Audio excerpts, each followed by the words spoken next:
5:35. We'll call the meeting to order. If you would, pray with me, please. Father God, thank you for the opportunity to gather together in your presence and with the members of community. Father God, I just ask that you give us wisdom and clarity to know your will and to know what we need to do in a wise fashion. Father God, we just give you thanks for every good thing, knowing that it comes from you. In the name of Jesus we pray. Amen. If you would stand for flag salute.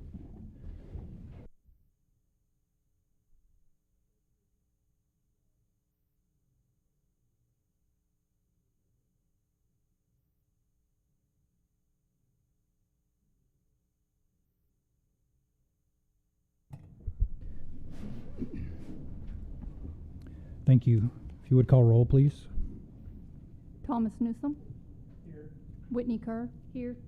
Clint Horner. Shane Knight. Shane Knight. Drew Jackson. Here. First order of business, the consent items. 1A, consider approval of regular meeting minutes of May 2nd, 2023. I move to approve. I'll second. Have a motion, a second. Call for a vote, please. Thomas Newsom. Yes. Whitney Kerr. Yes. Shane Knight. Yes. Drew Jackson. Yes. Being that there are no other consent items, we'll move to administration. 4A, discussion, consideration, and possible action on an amendment to section 156.137 of the Durant Code of Ordinances. Ms. Danielle.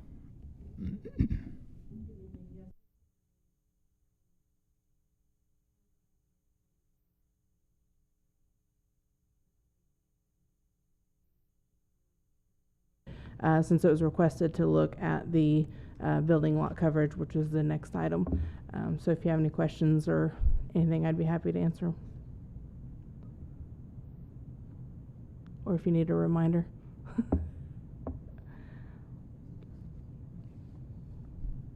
Any discussion or questions?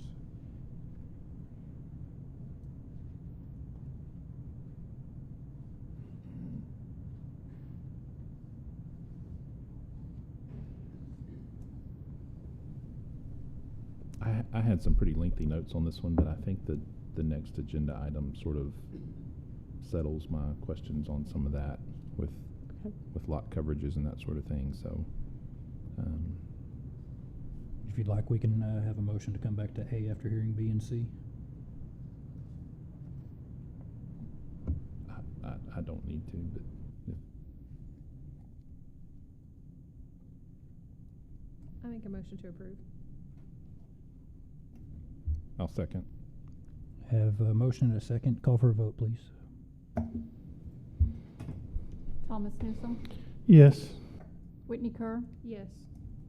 Shane Knight. Yes. Drew Jackson. Yes.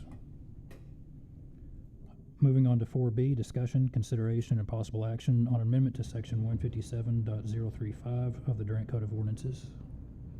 So this is where we discussed about the lot coverages and building coverages for pertaining to the last item, because there's some concern about in some of the areas that they could completely fill up a lot with building or however that works depending on the project. So staff went ahead and looked at what other cities are doing. We looked at about 7 other cities around Oklahoma to see what their requirements are for lot coverages. It was kind of across the gamut of what we found. There were some that were less restrictive and some that were more. So whenever we sat down to get some numbers put together to have this conversation, staff basically looked at what the cities had and what ours were, and just found some middle ground in between there. So staff's happy to answer any questions or discuss further with the numbers that's being presented tonight. Shane, you mentioned you had some comments, so kick us off. So I like the percentages that I'm seeing. I mean, I didn't know exactly how you guys came up with them, but I do like the percentages because I thought we were very overweighted in what we were allowing before.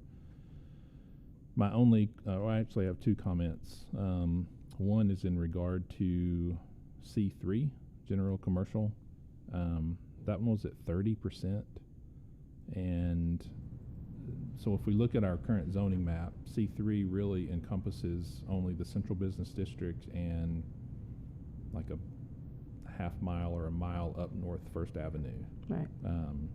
which is already fairly dense in terms of buildings. So the 30% just seemed really restrictive, Okay. in my opinion, because most of the lots within this C3 zone are already pretty small. Right.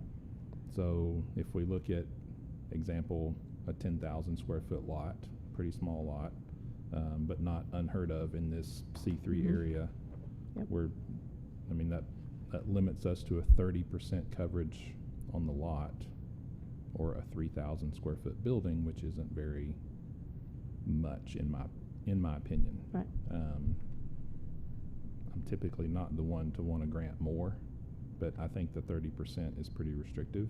Okay. I just, my proposal to this commission might be 40% for C3. And that's in line with the other, like C1 and C2 as well. The 40% is, because we've got the proposal of 40% for C1, 40% for C2, and I'm just saying carry that 40% to C3 because we're already so restrictive on what C3 encompasses anyway. And then my next comment was for H1. We have nothing there, so an H1 classification could build all the way to the property lines, so to speak. I mean, I know there's setbacks and that sort of thing that are required, but my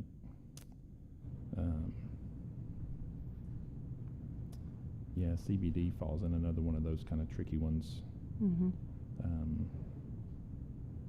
because most of that is already 100% lots coverage. But the H1 one concerns me a little bit, just because most of the H1 classifications are going to be our major hospitals or medical care, and Right. I think there should be some restriction on that, so that Okay. if it goes, my suggestion for this one was 50%, just because I think if we get over that 50%, then that ought to be something that comes back to the city for a PUD or whatever that process may be. Okay.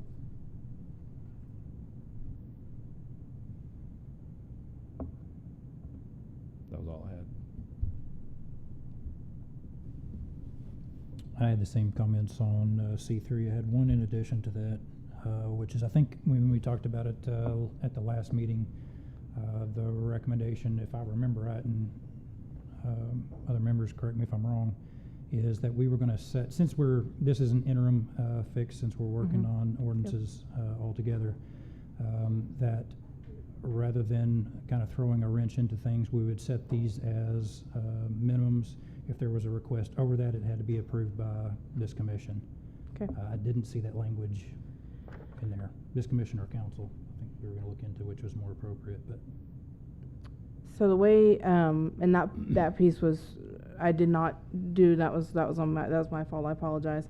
So if they wanted a variance to what that building coverage was, it's kind of the way with all of our ordinances, if they want a variance from what is there, then it would go to the Board of Adjustment, and they'd have to prove that hardship and go through those 4 questions, and get a variance So rather than I think the have reason that we were having this discussion was to eliminate the number of PUDs that we were having Right. come to. Right. And so what the discussion, as I remember it, is that we were going to grant to a limit and then restrict Okay. where they would need to come back with a PUD above that.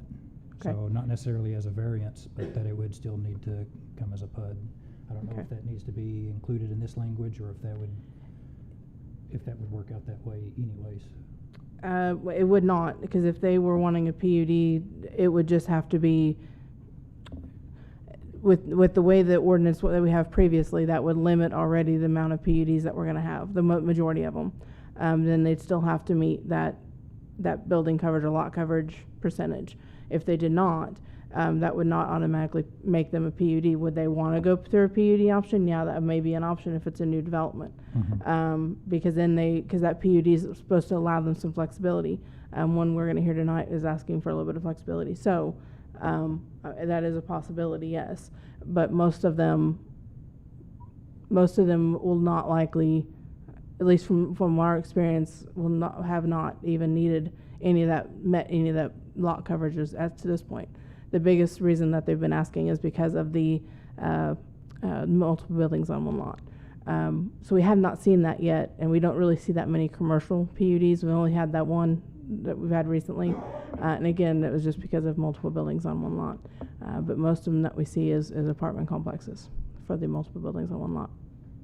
So it would, the way it is, regardless of the lot coverage, we're already going to hopefully be reducing the amount of PUDs from the beginning. But if it's a new development and they come in and they're like, well, we want some flexibility on that type of development, then yeah, it'd most likely be a PUD. If I remember the context correctly, we weren't wanting to necessarily slam the door with new restrictions in light that we're, revamping ordinances anyway. So we're Right. trying to build in some flexibility. That flexibility would be that they could come still through a PUD or other process if they didn't meet this. So Yeah, if it was a new that's how- development. That's how I remember the discussion. I don't know, Whitney, Shane, Dr. Newsom, if that sounds on target or not. I think maybe, I want to make sure I'm understanding what you're saying, because I think it maybe answers your question, that if someone came in and they needed to exceed these lot coverage percentages, there's really two options from there. Mm-hmm. One is go to the Board of Adjustment. Yeah, and- if it was already, and- if they were already kind of at that building and they needed nothing else, then, yes, that would be a possibility. Or two, develop a PUD to bring before this commission and council. Correct, but it still have to meet those PUD requirements, which the PUD ordinance requires it, I believe, to be 2-acre lot. And it says in some cases a lower lot could be allowed in there. I don't remember what that stipulation is on that piece of it, but most of them that we get for PUDs are over that 2 acres to begin with. Yeah. We haven't had too many requests of less than that. Yeah.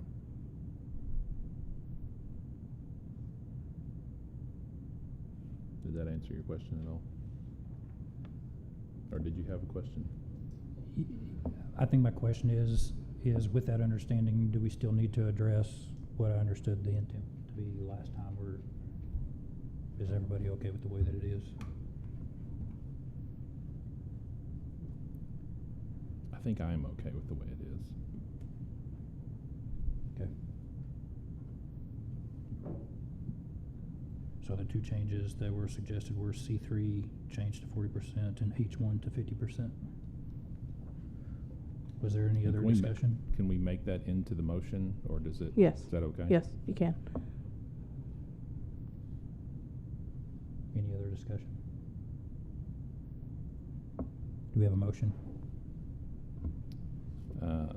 So I will make a motion to approve as presented with the modification of changing the C3 percentage to 40% and changing the H1 percentage to 50%. I'll second. Have a motion and a second. Call for a vote, please. Thomas Newsom, Yes. Whitney Kerr, Yes. Shane Knight, Yes. Drew Jackson. Yes. 4C, discussion, consideration, and possible action on amendment to section 156.034 of the Durant Code of Ordinances. So this one came about because of a certificate of occupancy that staff was working on. Coming to find out, the zoning table states that for a health club or gymnasium, it's a restricted use in C3, but allowed in C2, and allowed in C2. So what the request is to make it allowed by right in C3 as well, and then that way it covers all those commercial districts. It's as a restrictive use in CBD, so it's kind of you go from CBD to C2 to basically restricted use allowed by right, restricted use. So it just didn't make a lot of sense. So the recommendation is to change that to allowed by right for the C3 zoning district.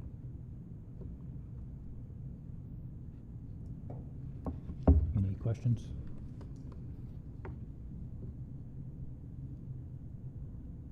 Any discussion?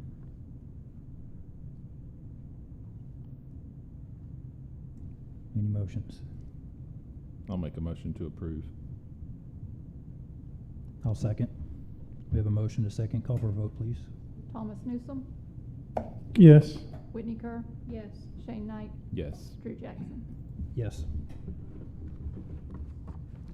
Moving to the public hearing portion, 5A, discussion, consideration, and possible action on PC 2023-9, a rezoning request from C3 general commercial to I1 light industrial for property located near South 9th Street and Alabama Street. The applicant is requesting a zoning from C3 to I1. The purposes is to be able to expand the current business that's there. There's some background in your staff reports, but I won't go through all that. But the staff did not receive any calls or letters about this. And if you do have questions about what's in the staff report, feel free to ask.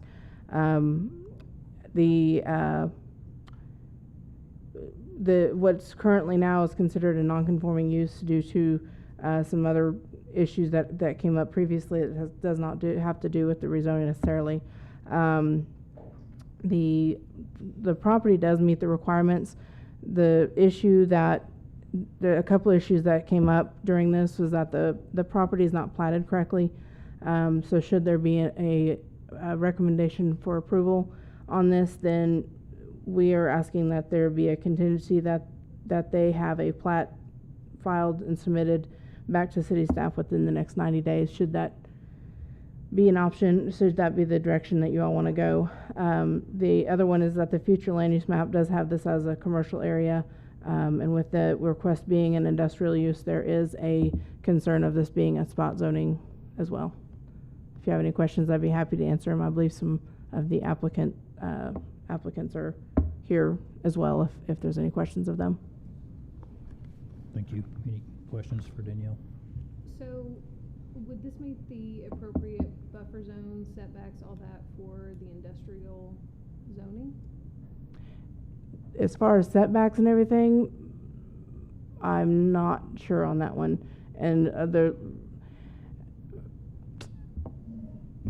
part of the reason is there is two buildings on one lot on that particular lot, and the main one would be the front being 35 feet. I don't know that the building itself is 35 feet off of that.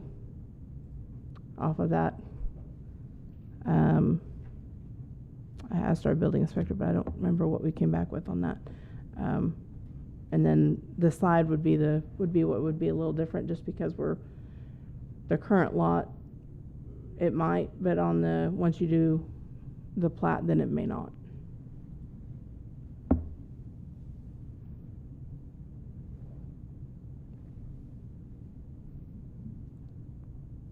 What's the existing use? It's what is considered in zoning categories as a chemical compounding facility. Essentially, they are making, I can't remember the exact name of the product, but essentially making an edible product in the facility. So does that use meet the existing zoning requirements? For industrial, yes, but not. That's the only one that's the only category within our current ordinances that it would even come close to being within. So what's the history on getting the certificate of occupancy here? So they had a remodel permit that was issued in December of 20, which that was completed. Then at that time, the building inspector informed them about the zoning requirements, but then another certificate of occupancy was applied for and approved in May of 22. And I don't have any information particularly on that one, other than whenever it was applied for again in November of 22, there were several issues that came up during the inspection phase of it, including the zoning side of it, and the fire marshal had some issues at that time that had to be fixed, which were, but the biggest one was the zoning on it. And then with talking with the city attorney, it was decided to go ahead and have them as a non-conforming use as long as they did not expand what they were currently doing. And the intent right now is to expand upon what they're doing. So if this was if there wasn't a current application for occupancy, that would probably be denied under the current use and zoning, correct? Yep.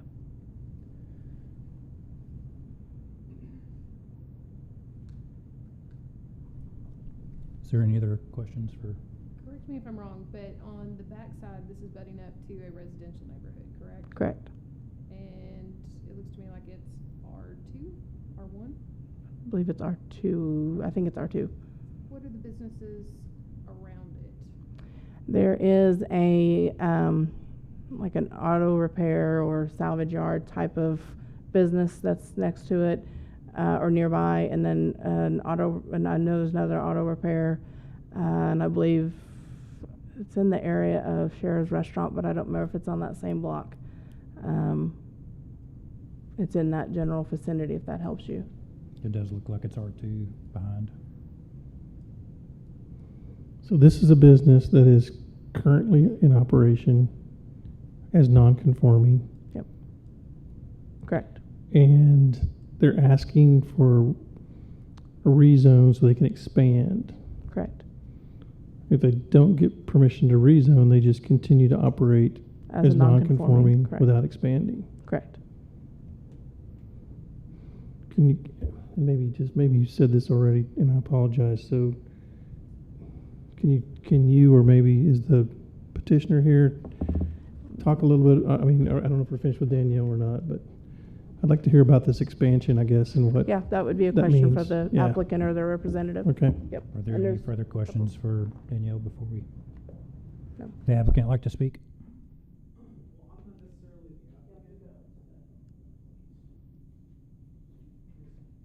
If you would state your name for us. My name is Matthew Burgess. So I am one of the owners of this business. I am not who filed for this rezone. It was the owner, Tracy Aaron. Okay, ask me a question and I'll answer it. But I would like to state first, though, as far as growing it any further, that's a misconception. We have no desire to grow the business any further. We just want to stay where we're at, because the reality of it is that the building size that we are, it's just not possible. So when I first moved in 2020, I was told that we were good as considered food processing. And so even the state health board sees us as food processing. We're using all food grade chemicals, and basically to explain what we're doing would be, and just to sum it up, think about green tea extract. You're taking caffeine, which is an alkaloid, and you're taking it out of tea leaves. We are doing literally the same thing as that. We sell bulk ingredients, we have an online retail store, and we supply other vendors, is what we do. So I do have a clarifying question, if you don't mind. You said that you are not looking to expand the business. You are looking to expand the building? Is that? We are, when we were seen and all of this opened up, we weren't able to get any bigger than we were. We had plans for expanding into another building and things like that were talked about.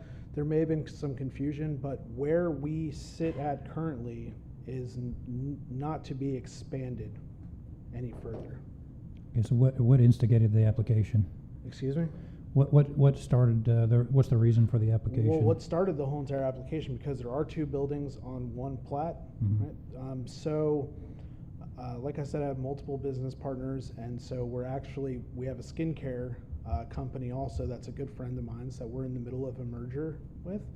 And so he's in the second building.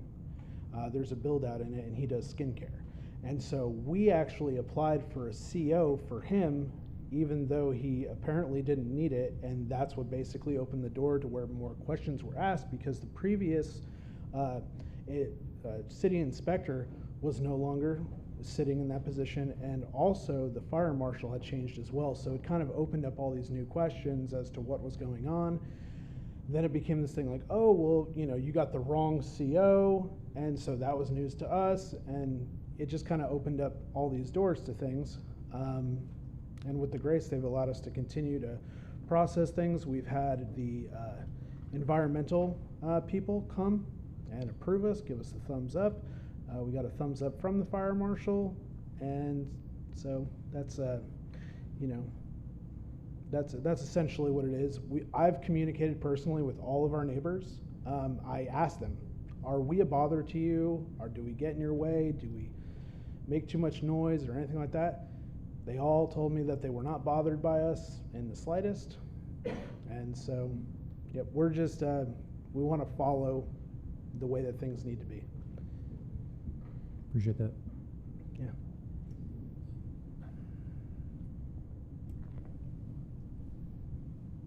I think I'm a little more lost on this than before I came in here. I'm sorry. No, not due to you, but I'm trying to understand why they're here.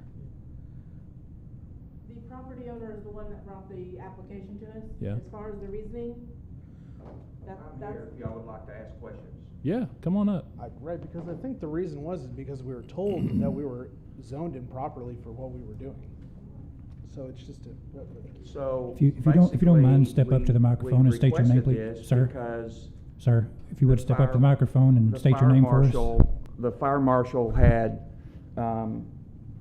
asked or told Flo that it would be in his best interest to try and get it rezoned so that when there's a change in leadership, that they couldn't go and red tag his business again, which is what they did last November.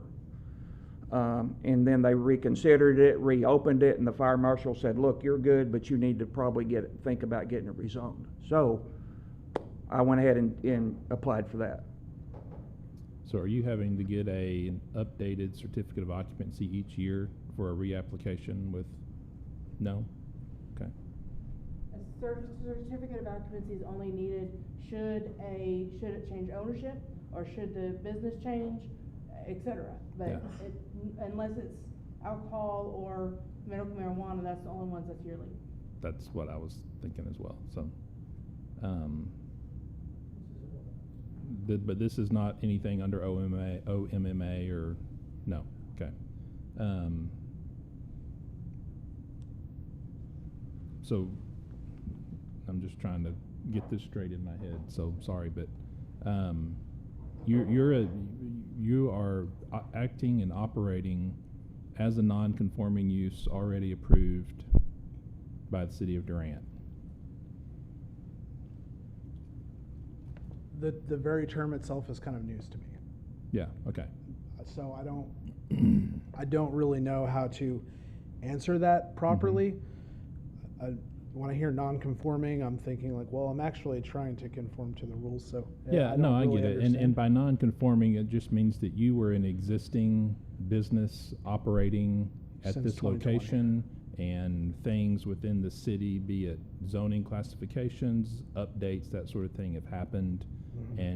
But that shouldn't be any reason for you not to operate there, since that's where you have been operating.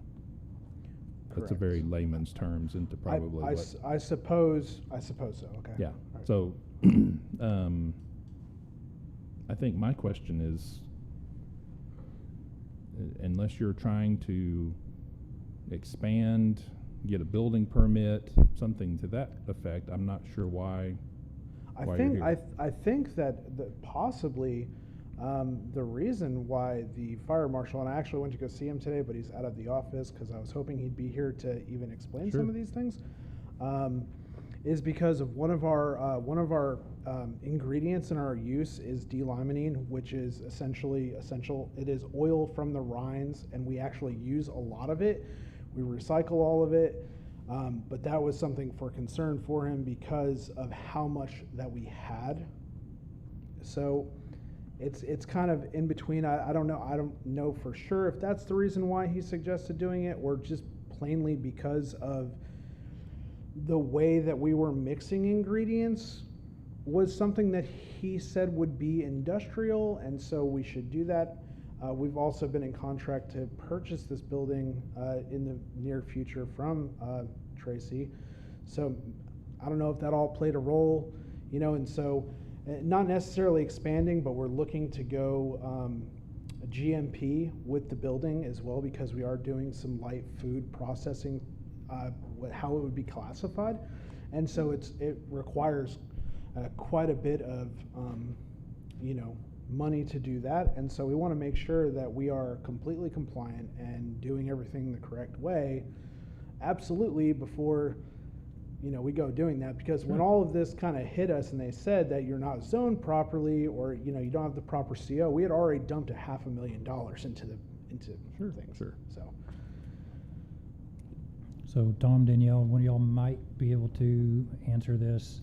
It sounds to me like there has potentially been additional chemical stored or additional degree of processing that's kind of been brought to light. So there was a use that was granted, and there has been growth in that manner. Is that It what definitely we're sounds hearing? like it, because some of the stuff they're talking about this evening, that's the first time I've heard about it.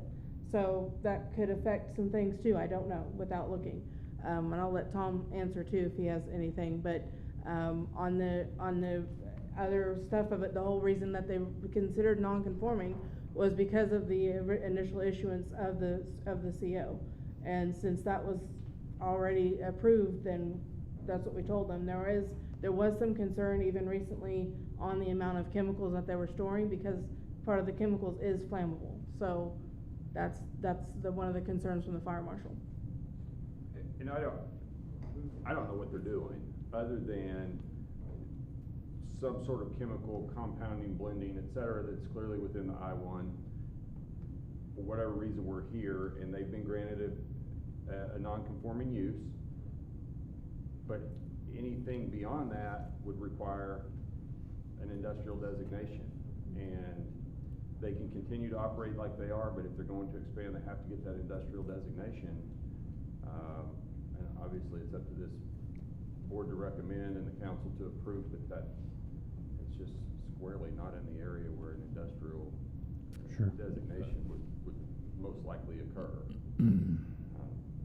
Yeah, I completely, my personal opinion on that is lots of reasons that it doesn't fit industrial. And it doesn't really have, that statement doesn't have anything to do with these applicants. Oh, no, because absolutely. These applicants can get this designation and continue to do that indefinitely, but they could also sell the property tomorrow. Correct. And then anything allowed within that industrial classification could start tomorrow. And so that's the reason that there may be hesitancy is this board and the council doesn't just have to think about what you guys are doing today, but what that classification would allow a purchaser of your property to do tomorrow. That makes sense. I totally understand that logic. Because currently you can just continue to operate as you're operating with your non-conforming. I guess that's why I asked the question about the idea of expansion, or because if the change is needed if the zoning change is needed so you can change operation, then that's a different question than you just want to do a zoning change because somebody. I mean, if you're going to continue to operate the way you're operating right now, then you're non-conforming. So You guys give us the yeah. If you guys just give us the green light to keep working, and all of my people can keep their jobs and we can keep going. Well, it's not our purview to give you the green light for that. It's our purview. Unfortunately, we only give yellow lights. Yeah. City council can give you a green or a red. Yeah. So with the non-conforming, that means that if they remain non-conforming, no building permits, no anything additional, they cannot expand, they cannot change and alter in any fashion. They have to remain exactly how Yeah. they are as of the date that the CO was issued. But they haven't, That's fine. petitioned for any of those things, have they? Not to my Not as of knowledge, today, but okay. I don't get Yeah. involved with permits unless there's a zoning question. Yeah, So that would be more in reference to if we were building an expansion off of what already exists. Any alteration, change, growth, et cetera, I agree. that would be outside of the non-conforming. There's And- a whole list of things within the and I guess where I'm going with this is you're not at that bridge yet, so why would we cross it? I mean, I think if you, I'm at that bridge, I'm yeah. in a totally different building in a totally different place anyway, because like I said, Yeah. square footage wise, you know, in thinking about, purchasing that whole entire area right there, there is a lot that's available where we would put a warehouse for storage if possible and apply for that. Because I'm with Mr. Knight here. To me, this doesn't make sense to rezone this because of where it's at, because of potential future use of a future owner. And I don't see why, I don't see the need to rezone it right now. Now, I'm just speaking completely from the zoning. I'm not speaking for the fire marshal. I'm not speaking for anyone else, but I mean, am I logically going in the wrong direction, Danielle? No. Okay. I don't know who to address the question to, but how and when did his business get deemed non-conforming? That was whenever that initial CO, that CO, November 22, that's when it became non-conforming. Certificate of occupancy that was issued in May of 22 should have never been issued. But Because- was. Correct, which is why we said, okay, because that certificate of occupancy was issued, we're gonna go ahead and consider it non-conforming and allow them to operate exactly how they are Okay.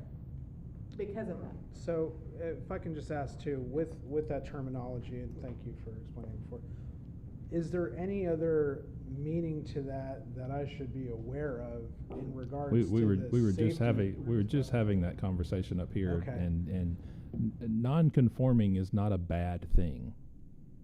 I mean, it's not ideal when we're trying to plan, but you being a pre-existing condition and non-conforming is not a bad thing for your current business.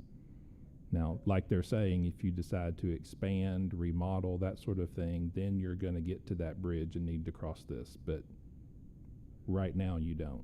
It sounds like you've done something wrong. That's not what it means. That's not at all what it means. Let's say you owned a piece of property on the corner and you operated a car lot. Mhm. And then the city council came along and decided that should be a residential area. You could continue to operate that car lot as long as you owned it. But you would be a non-conforming use because your use no longer met what that zoning was through no fault of your own. Mhm. And so you're not doing anything wrong, you are just a non-conforming user. Your use no longer conforms to what it is zoned. Your use today doesn't conform to what it's zoned, but it's not through a fault of your own. And you can continue to operate that as long as you continue to operate that, but if you sell that property, if you do something else, then the subsequent purchaser can't do that. So here becomes this question. I am not the owner of this building. I am looking to purchase this building from this man. So when that leaves his hands and then it comes into mine, am I then gonna find myself into a situation where, oh, sorry, this doesn't count anymore because it changed hands? So then now, all the money that I put into this building, I'm like, oh, sorry, what do we do there with that? I would say the answer to that would be no, you're not going to be precluded from occupying and operating that business because you're the current occupant and operator. Okay. And your non-conforming use, I think, would continue at that point. Now, if let's say you closed up shop, Mhm. the business owner, or the building owner then, I believe, would be precluded from leasing that business to anyone else to get a similar occupancy permit because that non-conforming use would then have been interrupted. So the fact that I have a contract already from 2020 and there's a paper trail of evidence that I've been occupying that space would then carry over through an agreement to purchase. Is that correct? without knowing any more than that, I would say that that's likely the case, that because you are the operator, you have the, I don't know this for sure, but you have the occupancy permit, is that? When it changed owners, it would have to get a new CO. Even So- though the CO is in my name. Cause I'm a renter. I don't know. I'm a renter, and so this is kind of the thing, like, The business name would, if the business The business owner name would be the doesn't same. change, Well- probably not. cause we're talking about a business. Well, so when it comes to, I don't think so, or probably not, is really. Well, I don't know who the CO was issued to. It's issued to me and or the company that I own. Then you would continue to be the occupant. The Correct. owner of the business, the owner of the building would change, but you are. Not the business. You are the occupant. That's uninterrupted. Yeah. And so Okay. I believe that you would continue to remain in that non-conforming status. You can't expand it, you can't change its use. Sure. But you can continue in that non-conforming status and continue to operate your business. Even if the building's owner changed, you became an owner of the building rather than a tenant. Mr. Markham, is there an appropriate process for him to submit documents and get an answer to that before making the transaction? I think so. I think we could do that, and it would just be a matter, and I have no reason to doubt that we could track back that he was the owner of the business, the occupant of the premises, and his ownership of the business and occupancy of the premises would be uninterrupted, regardless of who the actual owner of the building is, and I would consider that a continuing non-conforming use. Can I give you a piece of very friendly advice? Please. Before you dump $500,000 into anything, you really ought to talk to a private attorney with a background in this, because you are running the risk of relying on city officials to tell you what's what, and they do not represent you. They're not your attorney. So the best advice I could ever give anybody is, if you have doubts, if you have questions before you Mhm. invest real money, talk to an attorney every time. That doesn't help you tonight, but please talk to an attorney. This is not something you want to dump a lot of money into without having an attorney to Without give you knowing guidance. beyond a reasonable doubt. That's the most valuable free advice you're likely to get anytime soon. Right. Appreciate that. Okay. Thank you. Is there anyone who would like to speak for or against, since this is a public hearing?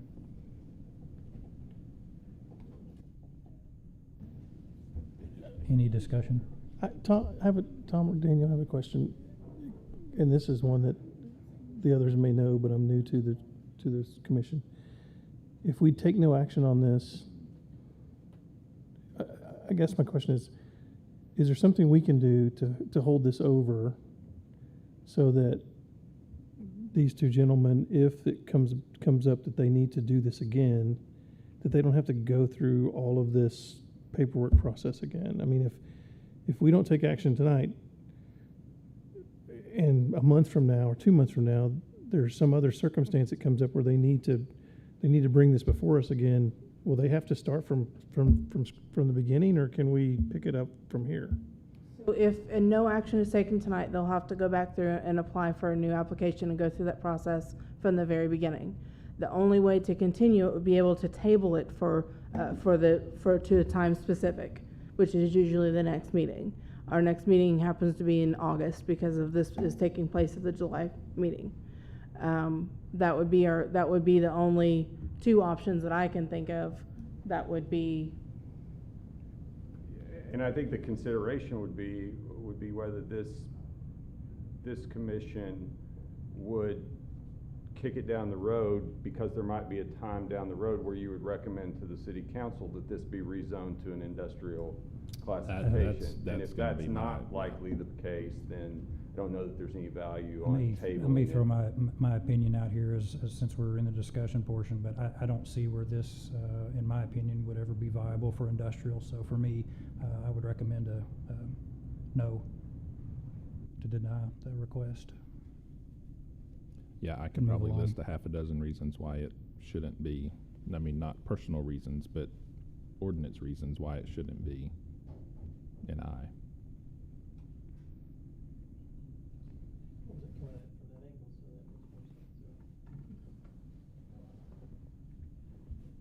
Yeah, I wasn't, turn to the speaker, I wasn't coming at it from that angle, so that makes sense, and I agree with that. I was coming at it from the angle of, there may be some additional information, because it seems like there's a little bit of uncertainty in our discussion, but I agree that, with the point that I would have a hard time ever approving this zoning change, so that makes more sense. So since I've already made my opinion known, just again, spot zoning use, even future use is not alignment. I'll make a motion to deny. I will second. Have a motion and a second. Call for a vote, please. Thomas Newsom, Yes. Whitney Kerr, Yes. Shane Knight, Yes. Drew Jackson. Yes, thank you.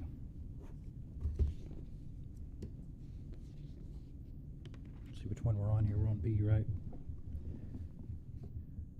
5B, discussion, consideration, and possible action on PC 2023-13, a rezoning request from R3 General Residential to CO Professional and Business. This is a rezoning request to go from R3 to CO to change the use of an existing building to commercial business office, and that is what they are wanting to do. The reason that one of the questions was raised as far as the lot size is a concern in the staff report, because the lot's a 40-foot by 169-foot lot, which does not meet the CO requirements. And then the question was asked, well, could there be a non-conforming or existing lot of record path to go forward on this? And that would not be the case, because they are changing uses and changing the not being a residential anymore. That it's been a house for as long as we could tell up until recently, and that's when they're wanting to buy it to do a business office. So that would have to make it meet the current requirements with the change of use. So that's why that we're here, basically. We have not received any phone calls or anything. Again, there is a current residential structure on the property, and the lot does not meet the requirements for the lot area of the requested zoning. It's a lot area minimum of 10,000 square feet and 70-foot frontage, and this is 6,700 square feet and 40-foot of frontage. And the land use the future land use map has this as central business district, so it does meet that. If you have any questions, I'd be happy to answer them. So again, I think to summarize, we're looking to rezone to CO, which has a requirement of 10,000 feet. What was the frontage, 70? Correct. The requirement is 70. Correct. The actual is 40. Yes. So this is a non-conforming use as is, again? It is Okay. not, because It is it's not. a residential structure and has been, and only With was. the 40-foot frontage? Mm-hmm, yep. And so that, it's possible that it could have been, if it remained as a residential structure and remained as a residential use, then it could be what's considered an existing lot of record, because we could tell that there was a plat at one point that has this similar to what it is. We didn't dive that deep into it just because of the change of use. But the change of use is recent, as in that they've just recently bought it in the last couple months and wanting to do the rezoning so that they can put an office there. So meaning the original platted lot was 40-foot width? It appears so. We didn't do, it's kind of hard to read, but you can tell it's a smaller lot than those around it. Yeah. Okay. Any questions for Danielle? Is it possible to put the map up? Because I can't tell from this map that's in our packet where that lot is. It's hard to see on the map, but you Yeah. could probably zoom in just because it is a small lot. But it's basically right at the corner of 8th and Evergreen. Oh, gotcha. Okay, I see it now. I'm sorry. Yeah, okay, got it.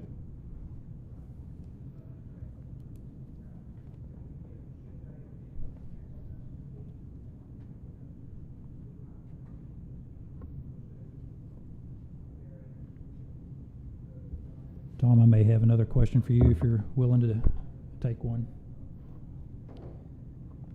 So since this does not meet the requirements for CO, if we were to grant the rezoning request, does that create a need for a variance, or does it create a hardship? Obviously, it's not meeting minimums. I mean, there would have to be a hardship proven for a variance, and I just don't know that this lot would be quite a hardship, because if you rezone this to CO, by the time you enforce any setbacks from lot lines, it's almost not possible at all to provide, and then to provide any parking, or, I mean, this sort of goes back to this lot and building as it exists may work for the commercial operation planned by the applicant, but it may not for the next owner. And then we've got some issues. So I don't know that an approval by the commission and then by the council would actually create the hardship. I mean, they've approved something that they know going into it, it makes it untenable to occupy in the planned manner.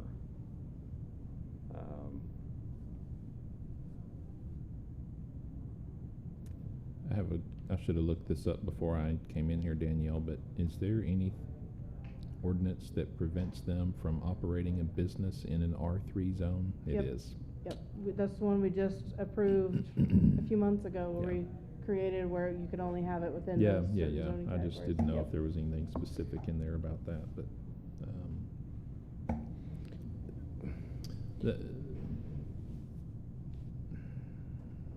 this one's one of those peculiar ones of an old downtown lot that's way too narrow by current zoning standards. So it's non-conforming no matter what classification it's in. Possibly not, because it is R3, and R3 for a single family is a 50-foot lot, or 50-foot frontage. But if there was a proven that it would be considered a lot of existing record, and that met all those requirements in that particular ordinance, then they'd be able to, they would be able to build on it, so to speak, but obviously they're not building on this one. But if it remained as a residential structure, it would remain as it is. Yeah. We wouldn't be needing to even look at it. So this one is C3 to the south, CO to the north. It's not the same owner as the petitioner on the north and the south lots, is it? Not to my knowledge, no. Okay. I was thinking there might be. Now, interestingly, I believe there was a common owner of the subject lot and the lot to the east. Yes. Which was R3. And so, Sorry, I was looking for a creative solution that they could petition to join the lots with one of the others, but if they're not owned by the same person. yeah, I think Danielle's right. I mean, there's only 5-foot setbacks from property lines on the sides for an R3. For a CO, it's 10 feet from the sides, and that's going to be real challenging.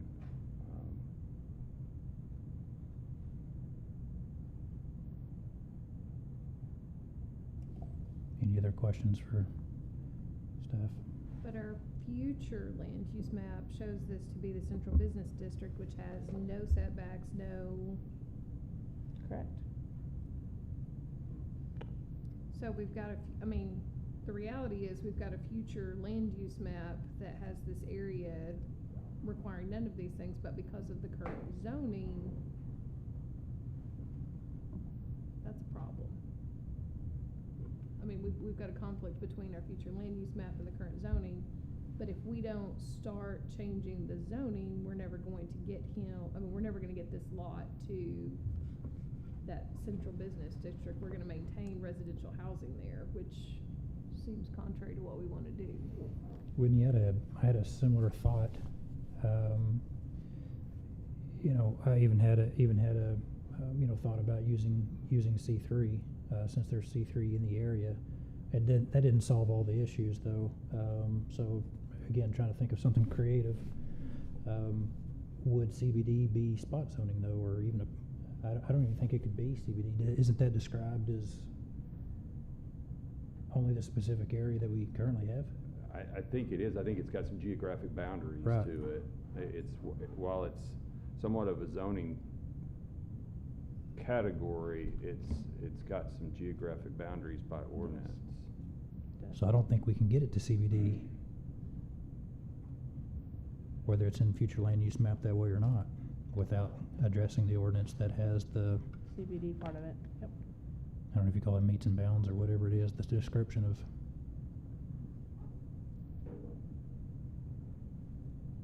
I And guess remember that with with the future land use map, that's not the zoning, right? Right. With it being called a central business district, doesn't mean that that's the zoning category that I it's think gonna to go her, towards. I think to her point though, is we've spent the time for a master plan and future land use map that doesn't seem feasible. You know, those things are in opposition of one another.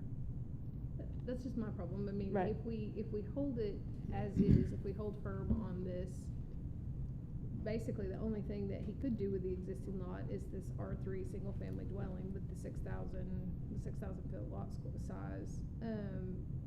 I mean, that area is clearly moving to a business related area. His use is very much in line with what that area should be, is going to be. So I guess I find it a little frustrating that we're holding firm on the idea that we have to stay residential with this when his actual use is completely in line with what we're expecting and would want to do with the area. The lot's just not big enough. I mean, that's. So Whitney, I have the same thoughts of, I don't have any issue with the, you know, desired use, or the rezoning. It's simply the lot size. Lot dimensions more specifically. And with this new land, and there's a lot of ordinances that are contradictory to our current future land use map and comprehensive plan.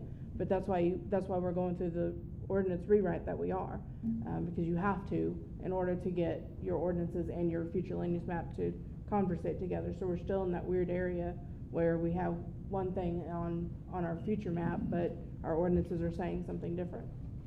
And so Whitney, what you're saying is, contrary to our previous discussion about our concerns about future owners, we desire for the future owners of this property to use it as a C3 or whatever. I mean, Right, I but, mean, yeah. like on the previous one, sticking an I right there in the middle Yeah. of commercial and residential doesn't make any sense to me. But on this one, everything about this part of the town is moving to that business, that commercial, but the lower level commercial, because it's not Main Street, it's Yeah. somewhat off of Main Street. But I mean, that's just it. The use is completely compliant with where we're expecting to go. It's appropriate for where it is at the moment.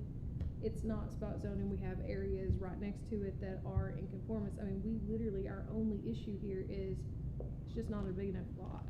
And the reality is we can say, hey, you gotta leave this residential because that's all that your lot's gonna qualify for. But that just seems like we're heading backwards when we know that's not the use we want it to be. Well, and That's it not almost feels like 20 years from now, we look back, it's gonna look like spot zoning. Yeah, I mean, we're trying to keep something residential that we don't have any intent of keeping residential because it just doesn't meet this standard at this point in time. That, I don't know, that just, I mean, I love the rules, I love to follow the rules, but this is one of those times where I look at it and I go, well, that doesn't make any sense, So to play devil's advocate, how do we get around the lot size and still play by rules? So I don't have an answer to that exact question yet, but this, I mean, so the city that I previously lived in was obviously very historic and very densely populated, and so this sort of thing happened a lot. I'm agreeing with what Whitney's saying over there, and I think we have to start thinking about that on some of these downtown lots that are these originally platted, whatever you called that. Yep. Plat of Originally platted, record, original something of township. record or whatever Yeah. it was. And even thinking, you know, if you think even something more regionally, like locally, Cherry Street in Tulsa, you know, you've got some very unique properties there that obviously were at one time residential but are now commercial. And at some point they had to cross that threshold of being a CO, C1, whatever their designation may have been. I think the only way to, I mean, this particular lot is unique, and I think maybe the way to push this towards our future land use is to, I mean, we're gonna have to zone it commercial at some point. But it's gonna be one of those tricky situations for whoever has it. You know, we run into these things all the time on these little projects where, you know, oh, well, you can remodel it as long as it stays within the envelope that it's in, but if you try to do something outside of that, you're done. And that happens a lot in these historic downtowns. Yep. And I think we're gonna face that similar situation here where, you know, hey, we've got a owner who has bought this old house, they want to put a business in it. It's exactly what the city council and this commission, for that matter, has sort of laid out for this area. They know going into it what they're buying and what they're getting and what they're asking for. We hope that they know that if they're here tonight. But, you know, if you think you're going to buy this and tear it down and build something else under a CO, it's probably going to be pretty impossible. Matter of fact, I could probably say it would be impossible.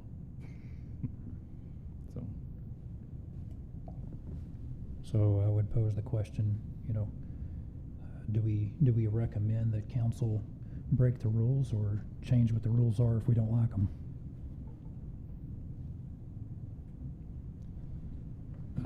It's good to be king. I mean, the council does what the council does, so I think whatever recommendation we make, we do the best we can, and then the council will do the same.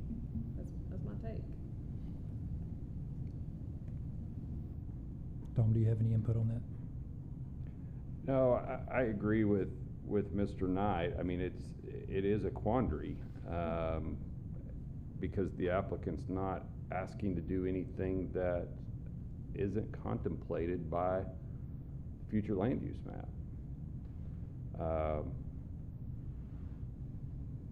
Kind of goes back to the previous issue of you know, look before you leap, and it's probably unfortunate that the seller of this property, who owns the adjacent property and could have probably made this a lot easier, sold off a piece that had very limited use. But that's where we are. So I think that whichever direction this body chooses to go is justifiable. And again, I don't think I would always agree that it's good to be king, but the council does have the ultimate authority, and so I think that whatever this body does is certainly justifiable. If we change this zoning,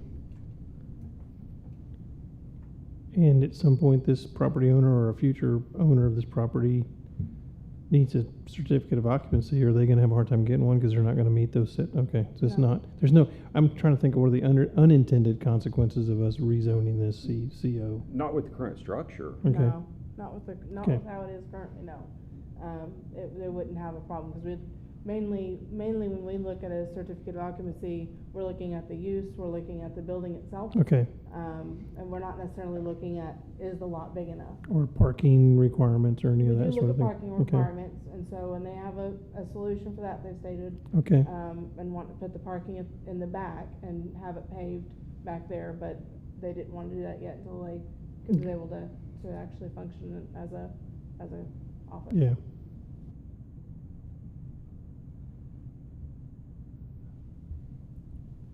So we getting a little out of order. Still need to hear from the applicant and any public who'd like to speak. So maybe we'll come back to discussion if that's okay. Would the applicant like to speak?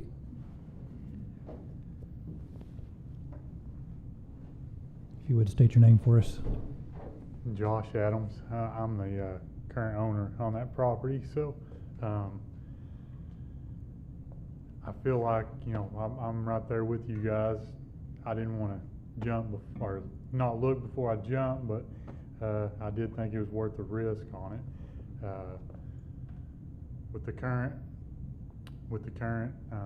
situation that it's in, the businesses that are around it, I feel like that was the best intended use. We're willing to basically do what we need to do as far as parking, fix that slope that's there beside the house.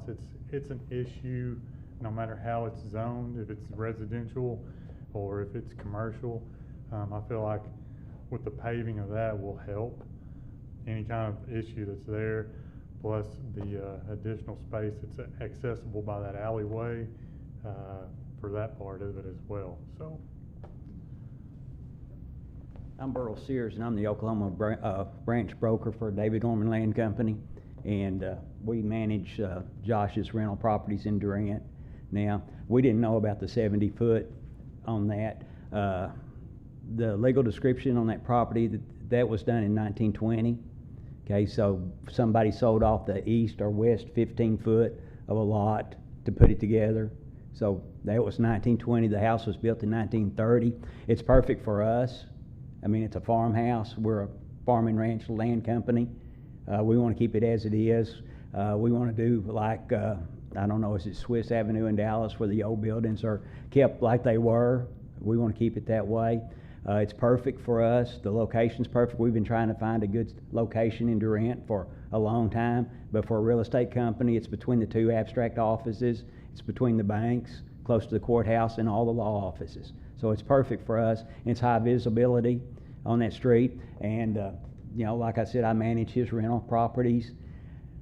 That's just not a very good property for a young family. Okay, the back of it's commercial. It's on a heavy traveled street. Next to it is Marie's doggy kennel, or grooming. Across from it's Choctaw.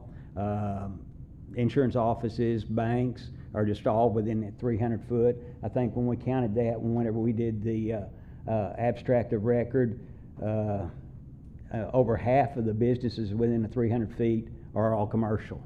So I mean, it's like I said, it's perfect for us as a land company. So. I do have a question for you, if you don't mind. Just curious about what kind of traffic you might expect. I don't mean the car traffic, but customer traffic you might have in and out. It's not heavy for us. I mean, it's very light for a real estate office. We're primarily, people come to us occasionally, and it's just where we meet, us and the agents meet. I mean, we do have come-ins. We will have signage, but mostly it's just our office where we do our work. Do you have any plans for parking? We've met with Miller Paving. It's to do it and set aside the parking. It's $10,000. We've set that aside already to pay for that, to get that done. The parking in the back, if you go down that alley, you'll see that Marie's, they all park in the alley. We have enough backyard space that we'll have our parking, customer parking, within on our property, or Josh's property. Okay. There's a carport. We're going to pave that also. That'll be the employee parking, and then we'll have enough space for 4 spaces in the very back. And we won't have any more. You're going to park in the alley. So your parking lot's going to be off of the alley. Well, that property has a drive from Evergreen Street, so we'll access it from Evergreen Street. Like he said, it's currently, whenever we had our planning meeting with city staff, that was one of their issues, because it's currently a dirt driveway. Sure. So when it rains, it washes into Evergreen Street. Yeah. So we will take care of that situation. We'll pave a 10-foot lane from Evergreen up the hill, and we'll have our parking then in the back. Perfect. You don't have to access it from the alley. Oh, sure, So- yeah, I didn't clarify that, but that's what I was thinking, so, thank you. Did I hear correctly, you were planning 4 spaces?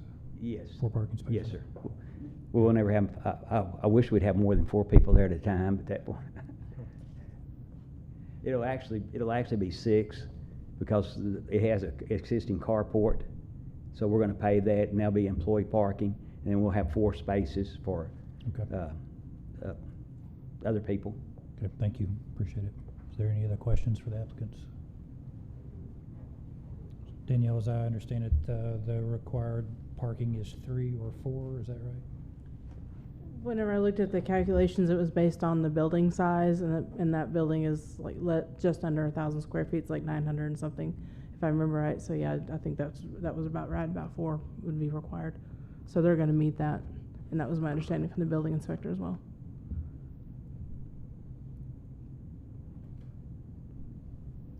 Is there anyone who would like to speak for or against? Any further discussion? Now the hard part. I'll do it, I'm not scared. I make a motion to approve. I'll second that. We have a motion and a second. Call for a vote, please. Thomas Newsom, Yes. Whitney Kerr, Yes. Shane Knight, Yes. Drew Jackson. Yes.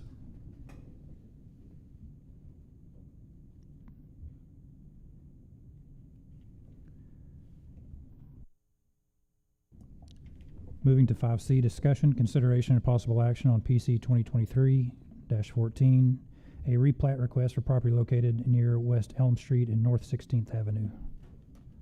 Hello, Carrie. Okay, so this is a replat request to join two lots together so the applicant can build a garage for personal use. The ordinances do not allow an accessory building to be built on a lot with a primary structure. Should this request be approved by City Council, the applicant will need to file for a building permit for the garage. There is city water and sewer in the area. The lot does meet the lot size requirements for the zoning district. The future land use map has this area as low to medium residential, so this request is generally in line with the comprehensive plan. Staff has not received any phone calls, emails, or letters regarding this property, and the staff recommends approval and has signed off on in support of this replat. Thank you. Any questions for staff? Would the applicant like to speak? You said it all. Is there anyone who'd like to speak for or against? Any discussion? Seems like a reasonable request to me. Do we have a motion? I'll make the motion to approve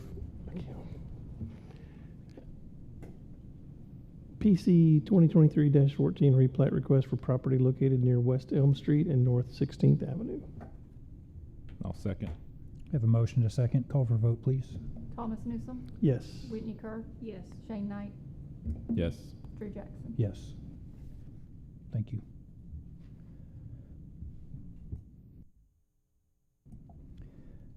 D, discussion, consideration, and possible action on PC 2023-15 as a rezoning request from A1 General Agriculture to R1 Single Family Residential for property located near Larkspur and Overland Drive.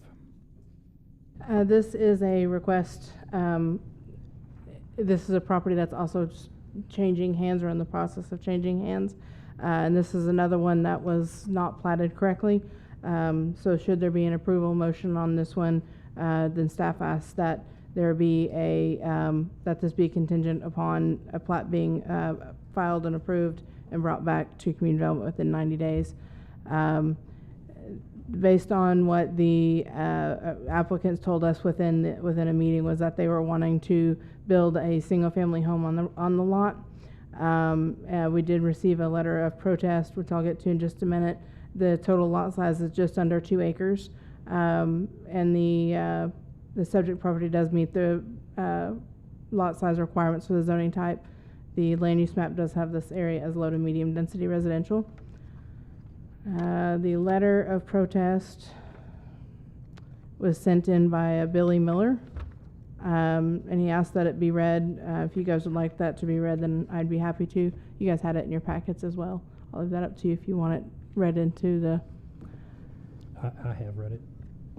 Does anyone else, would they like it to be read? I read it. Okay. You can waive the reading, thanks.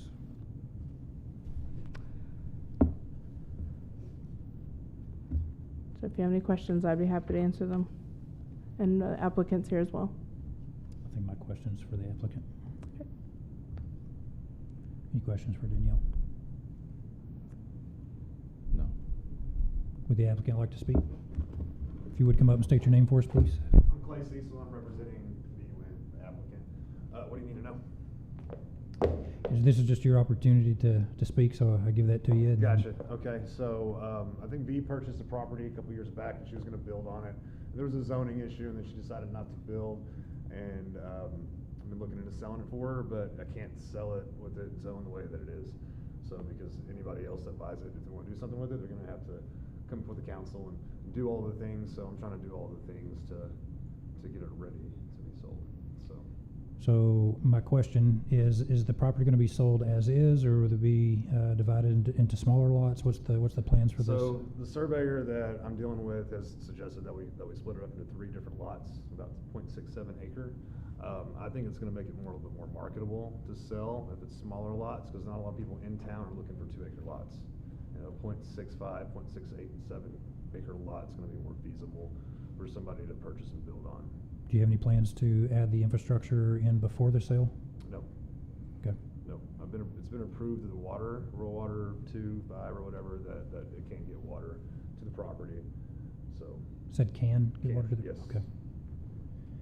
Is there a reason that it hasn't been platted? I don't know. I came into this deal, about 6-8 months ago. Okay. So I don't know about the history of it. Okay. Any other questions for the applicant? Thank you. All right, Appreciate it. thanks. Is there anyone who would like to speak for or against? How about some discussion? I think if I have any, did you have something else? I was just curious about the letter of protest. Can we read that? Do we have that read? Sure. Okay. Do we have an extra copy? Yeah.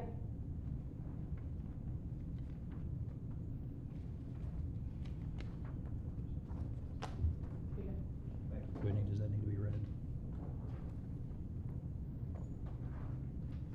So I think as a part of the discussion, I think I hate to use the word contention, but my issue with it is I feel like there is a process in place to be followed for a reason, and I think we need to have a plat in place before we consider a rezoning. It's created some issues at other locations by not following that process. I feel like the same would be here, so my opinion is that this should be tabled until we have a plat and then hear them together. Not that I have any issues with the use, but not following the process may cause a problem. Can you, this may be a Danielle question. Actually, I think this may be how you wrote it in the proposal, actually, or in our packet. I'm sorry. Can this be approved, if that were the case, contingent upon an approved plat? Mm-hmm. That's kind of how we have it now, is they have to have an approved plat within 90 days, or the zoning would go back. If they don't meet that, then the zoning would revert back to A1. And does that plat comes to us and then city council? Correct. They still have to go through that normal process of submitting a plat and going through that process just the same as anything else. We just have that as a contingency on this one so we can make sure it gets platted. And so what would be the follow-up on that? Just hypothetically, let's say, within the 90 days, it's transferred hands, that's not communicated, It's kind of an automatic deal. If we don't have a plat that's been filed with us, then the land automatically reverts back to A1. It would just be kind of an automatic deal. Before that happens, we'd probably hope. I've already been in contact with the buyer was originally going to be purchasing the property, was hoping to, but he wanted to have it rezoned before he bought it, so he could build what he wanted to build on the property. With them potentially looking at having 3 different lots, I don't know. That may change things now. I don't know. But either way, it'd still have to go through that same process. But if we would hope to have communication with the seller or buyer, either one.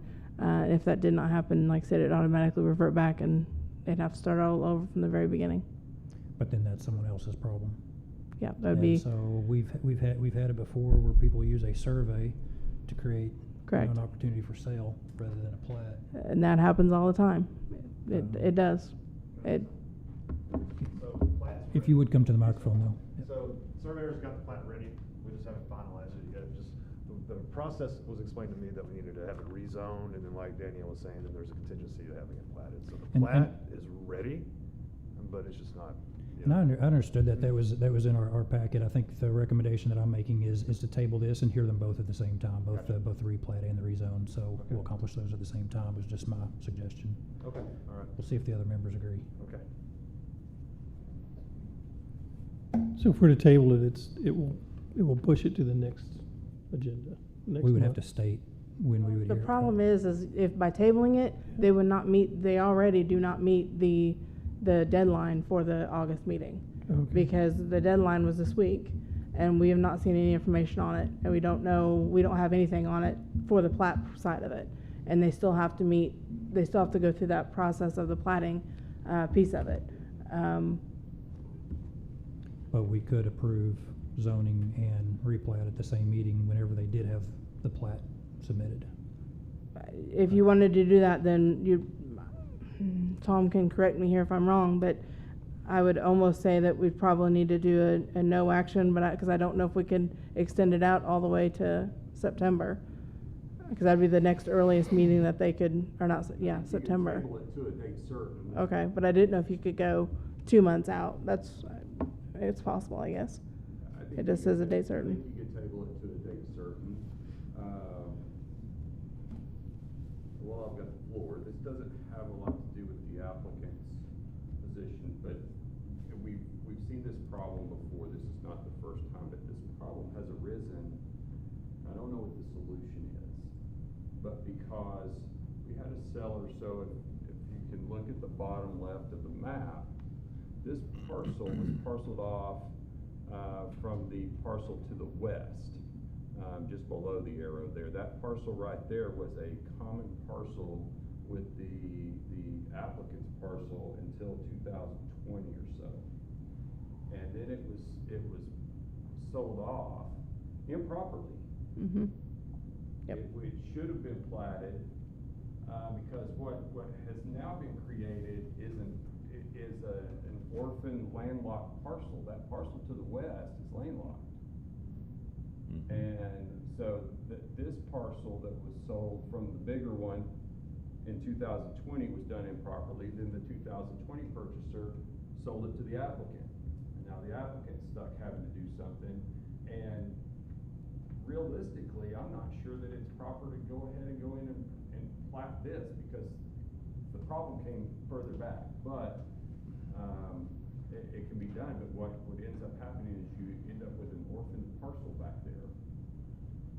And this is not unique to this parcel. This has happened in other parts of town recently.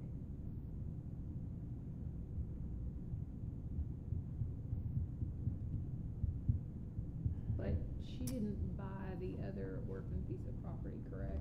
She did not. She just owns the shaded square there.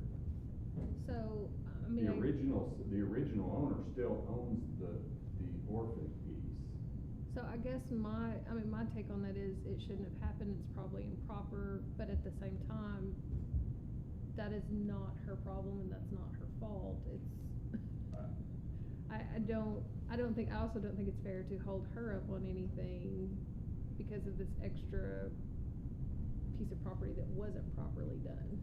So That's we just are my able take. to, it is possible to file a plat just on a single piece of property we're discussing, correct? Yeah. So, to Mr. Markham's point, that's not an ideal process. It's not an ideal process, because what you end up doing is if you, and I'm not being critical because I don't know exactly what the solution is, but you almost reward sellers for parceling off little pieces, and then puts this commission and the city council in a bad spot to then go ahead and try to work around it and plat and zone for innocent purchasers, and then you're left with a mess, because you're left with orphan parcels and parcels with no access to public roads and streets. And that defeats the intent of the planning process. Well, I mean, there is a statute that's aimed to address that issue, so the city is supposed to be signing off on that as it gets transferred, which doesn't always happen. But I think part of the issue too is that the city at one point in time under totally different, I mean, it was under a totally different council, totally different leadership. You know, the city may have had some recourse back at the time that they didn't take, but now it's the city's problem, and it's become her problem in 2023, and I don't know that the city can go 3 years in the future and go, hey, we had a problem back in 2020 that wasn't addressed, but let's deal with it now in 2023 in a way that she really can't deal with it. I mean, she can't deal with this orphan piece of property because she doesn't own it. No, and I agree with that. I'll reiterate, I don't know what the solution is, because the city is not involved in the chain of purchase process. There's nothing that requires a piece of property that's sold within the city limits to cycle through the city for a stamp that, okay, this is okay. If I own a piece of property in the city, I could sell half my lot to someone, and they can take that deed that I've described, and they can go file at the county clerk's house and county clerk's office, and it looks like on paper they own half a lot. Well, that's improper, and then this board has to deal with that later. Mm-hmm. And I don't know how to get around that, but it's happening more than just here. And I'm probably unfairly picking on this applicant. I'm not doing that, but it's just an issue that we need some brainstorming to come up with, because other property owners have been, I'm going to call it victimized, because they have been. And then the platting efforts of the city have been frustrated by somebody selling off a lot that takes up all the public street frontage, and then those back behind them are never going to have public street frontage. That lot becomes it. In some places, maybe not in this one, but in some places that lot becomes essentially worthless. Can't do anything with it. And then it gets grown up, and then the city has to go cut the weeds, and then there's nobody to buy it for the lien value. So it's really a mess when this happens, and it has nothing to do with this purchaser or this applicant at all. It's just my opportunity to rant. And we do have that problem. I deal with it just about daily. Well, I mean, Honestly. this commission, since I've been on it, has been dealing with that for years. So, yeah, that might need to be at the forefront of our. Bring discussion full circle. Our, I just feel like, rezoning something that hasn't been replatting is exacerbating an issue rather than potentially solving the issue by them coming together. I agree with, Ms. Kerr that, I don't think that, penalizing, the owner, is the answer. I agree with Mr. Markham. We need to find a better solution, but I also don't want to exacerbate a problem we know exists either.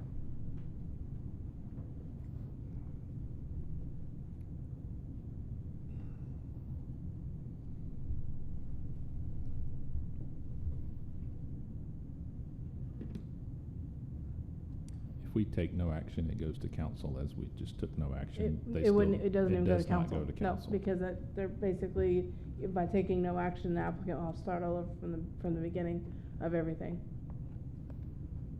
Question for the applicant, do we know when we could have a plat submitted to the city? I think the only thing that they needed from me today was covenant restrictions and a name for it, and I had a follow-up question to hear back, so it's ready. I could probably get it next week. So potentially make the September meeting. Potentially, yeah. That'd be September 5th. Thanks. You knew what I was going for. Well, I looked it up a little while ago, yeah. And then, will that affect the timeline for the abstract list? You'll probably have to get one for the plat. Okay. That's a separate deal from the one that we've already got. Right, Okay. yeah. I'll take a look and I'll Okay, figure, see alright. if that needs to happen.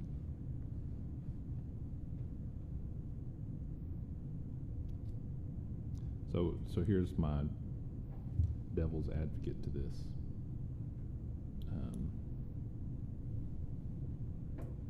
Tabling it to September doesn't really resolve the issue that this was created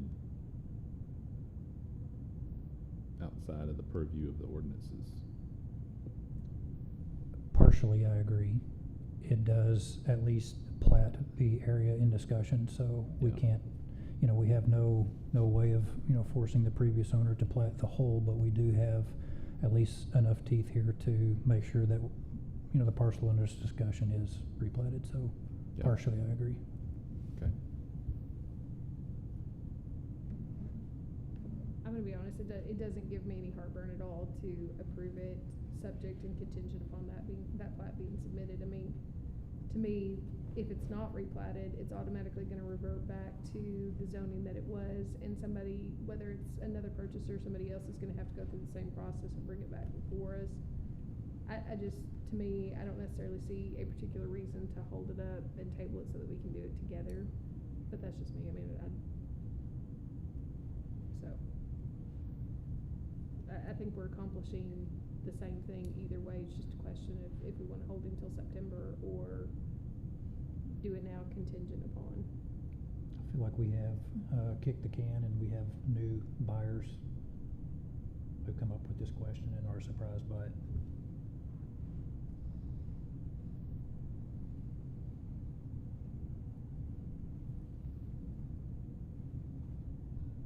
Regardless, they're gonna have to come in for a building permit, so regardless, no matter what happens, it'll be, whether it's tabled or whether it does a contingent, no matter what, they're gonna have to get a building permit. And if they don't get a building permit and they try to build, then somebody will see it and it'll be reported, I'm sure, but either way, then there's a whole other avenue for that aspect of it, so either way, it'll be back in this position again, depending on whether it gets whether it gets approved contingent and another buyer, however that works. Someone will eventually want to try to build on it.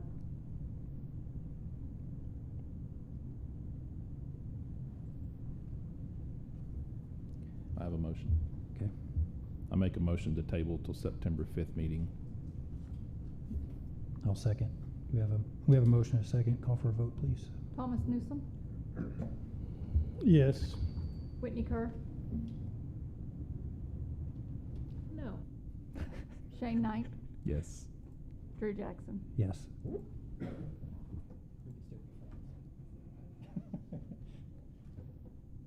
Thank you.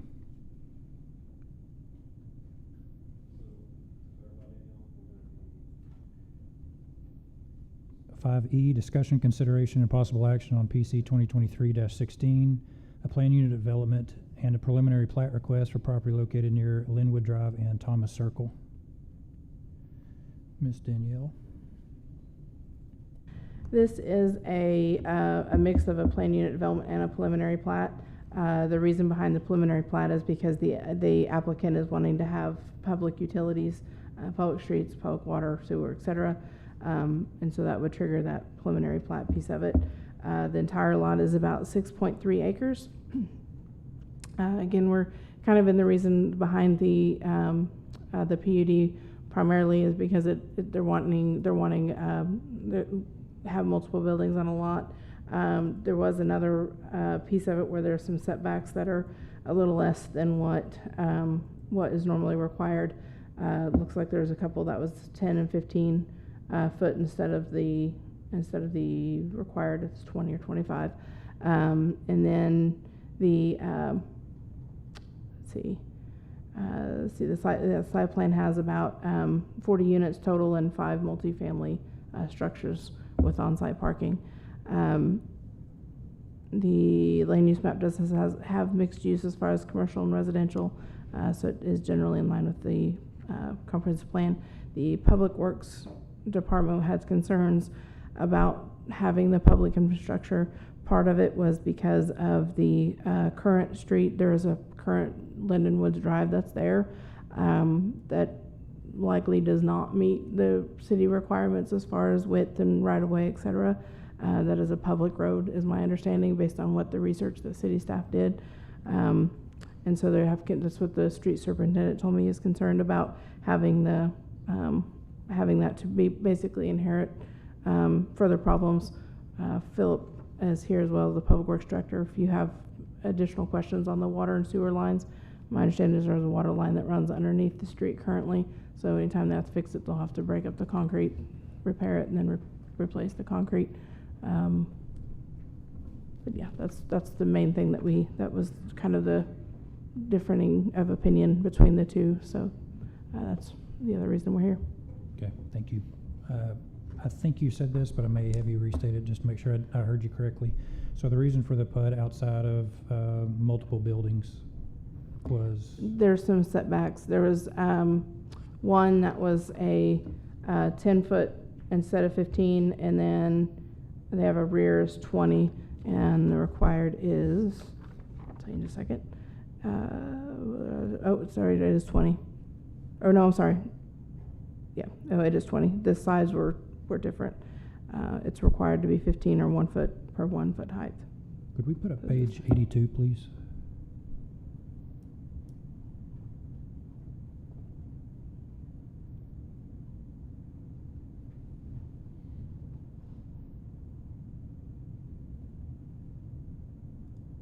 I think keep going. Page 82.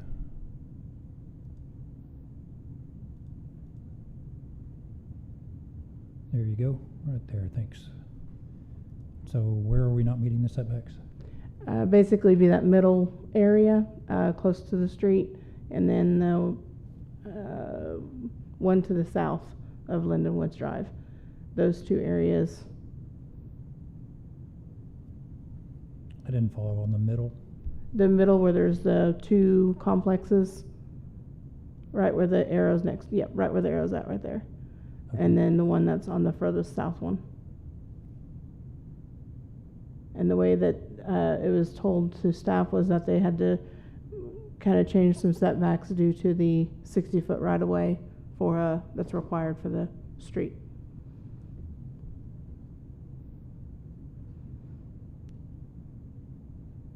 I want to make sure I'm understanding this correctly too. Actually, page 83 has a blow up of this. If we could maybe look at that.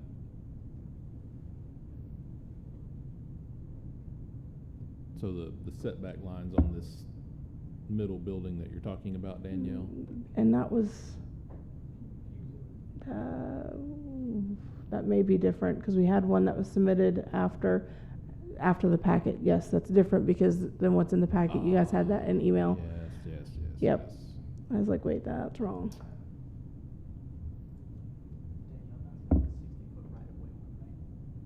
No, that one did not have it on there. It was uploaded into the packet before we got the new one in there. Yeah, feel free. The owner is here. He can help kind of answer some of these questions for us too. I have that updated one too. I'm going to pull that up and look at it. Hi, I'm Ryan Hackett, the developer and owner of the Linden Woods community, or at least one of them. So yes, the 60-foot row, the right-of-way for the street, pushed. The civil engineer was not aware of the original of the 60-foot requirements, so hence you're seeing that we are abiding by the setbacks at least before it was the 60-foot setback. So as the setback, as the right-of-way, the 60-foot right-of-way increases to the north, the civil engineer was hoping that we didn't have to move the building. It's not any closer to the street.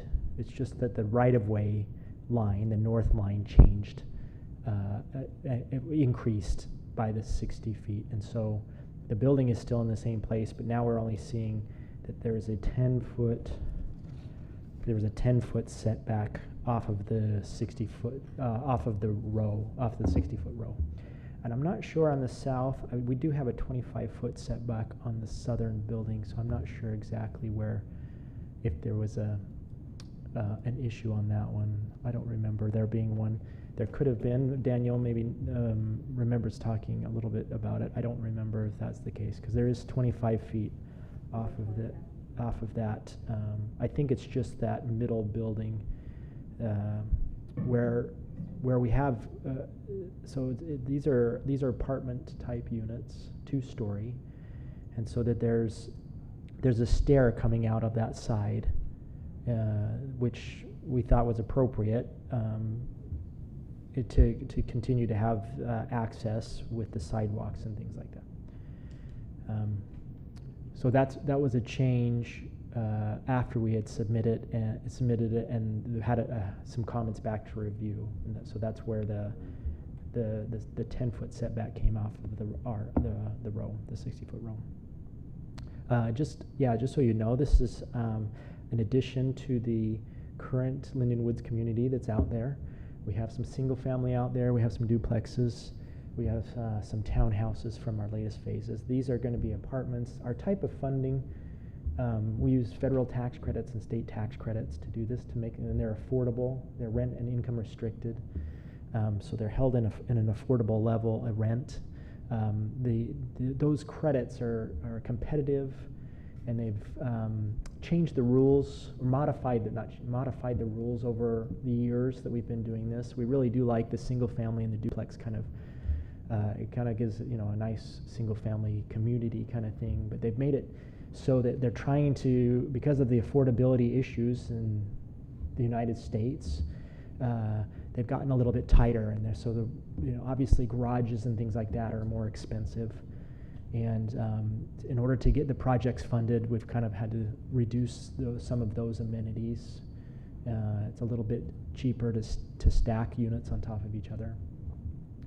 So in order to provide the housing, we've kind of had to go that route a little bit more to provide some of those things. We've asked that the road be public only because we've been thinking about the master plan. We own all of the 40 acres that's back behind there, and we feel like it would be more of a healthy community, not to provide all apartments, but to provide from single family for sale product as well.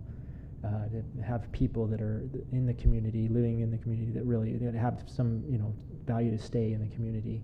That being the case, we feel like to provide the access to those future residents, that we would ask that a public road be put in there.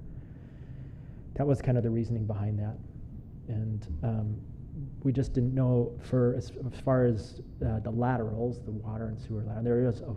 There is a sewer lateral that's already there, or the mains. I guess it was just not, I guess a little bit abnormal that we wouldn't have those public, and maybe that's why we were just pushing back on that a little bit. Most of the other jurisdictions that we work in don't require those to be private, so. Yeah. I guess I did bring just really quick a kind of a master site plan, a preliminary master site plan. I don't know if you'd want to just look at it. Yeah, sure. And I was going to ask, so you said the entire 40 acres, is that back to the railroad? Is that kind of where that? Yeah. Back to the railroad? I'm sorry? Your property line is going back to the railroad? Oh, the property line does go back to the railroad, yes. Is there there's an old rail bed that runs through that property, right? It's been vacated. Do you, are you familiar with the city's Rails to Trails project? Mm-mm. No. Okay. Well, there's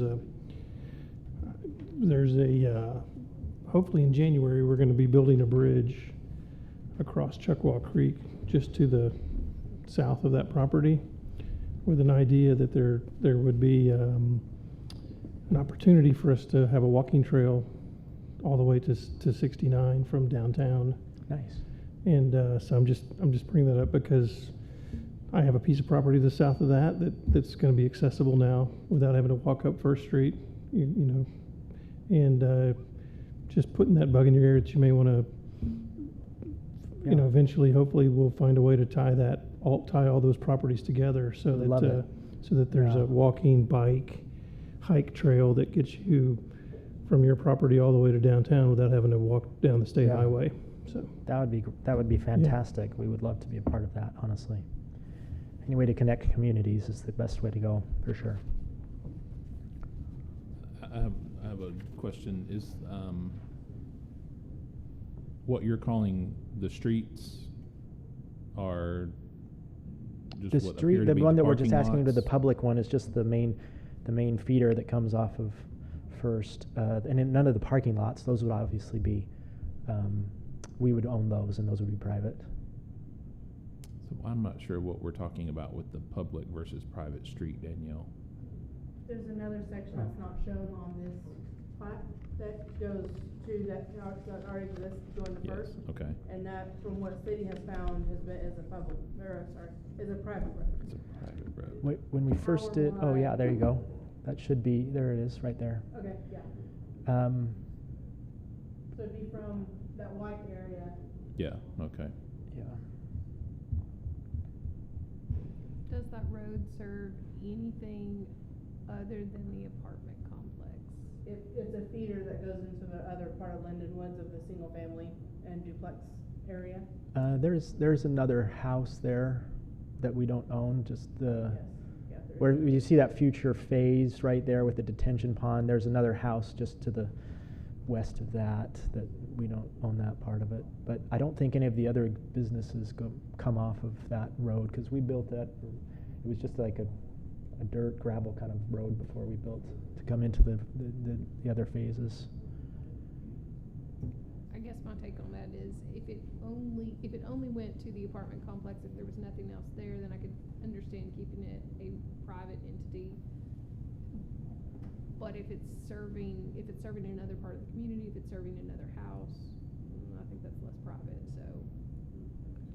Yeah, and that's why we're thinking that if, you know, the single family does come through, which we anticipate it would, then, you know, I guess, I don't exactly know how that works. I guess we just, do we have to provide access? I guess it would just be an access easement, right? But I don't know if that would be any kind of difference for the title or anything, because they're not adjoining a public road. I don't, probably wouldn't make any difference, because there is currently an access easement there, but. So I'm looking at a Google Earth image of the existing phases. I'm not finding the house that you're talking about that these roads serve, that you don't own. They're just right here.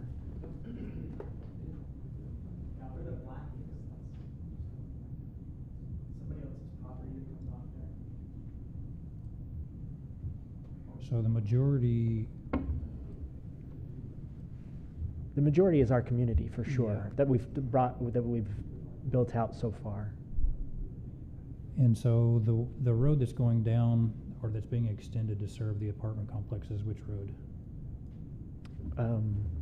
Is Is it Joe Bullard? Yeah, just as it runs from the future detention pond. It's that section right there. That hasn't been built out yet. Okay. It would be behind those houses on the north side there. You mean to the north? It does currently, yeah.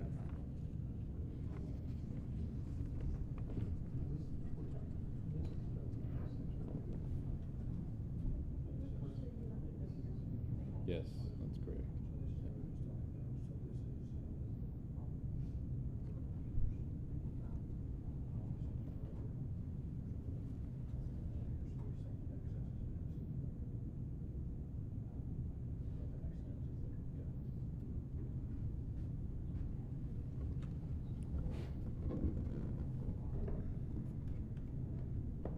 So am I understanding that I didn't have that plat? I was thinking that Carrie had sent that, but what she sent was a note saying there was an updated one.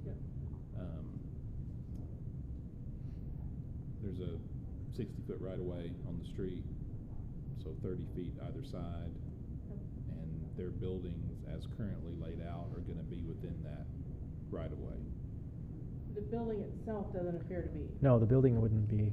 We're just asking for. Change that easement off and right away and setback kind of off of the road. Yes. Narrowed that down. So That's what they've done. they adjusted that from 25 to 30, essentially. or Right, yeah, whatever they've it was. adjusted that a little bit on that center one. But they're not building over that right-of-way line. No. Okay. No, there's still a 10-foot setback on that middle building There's from the still- right-of-way line. There's still some space between there. Okay.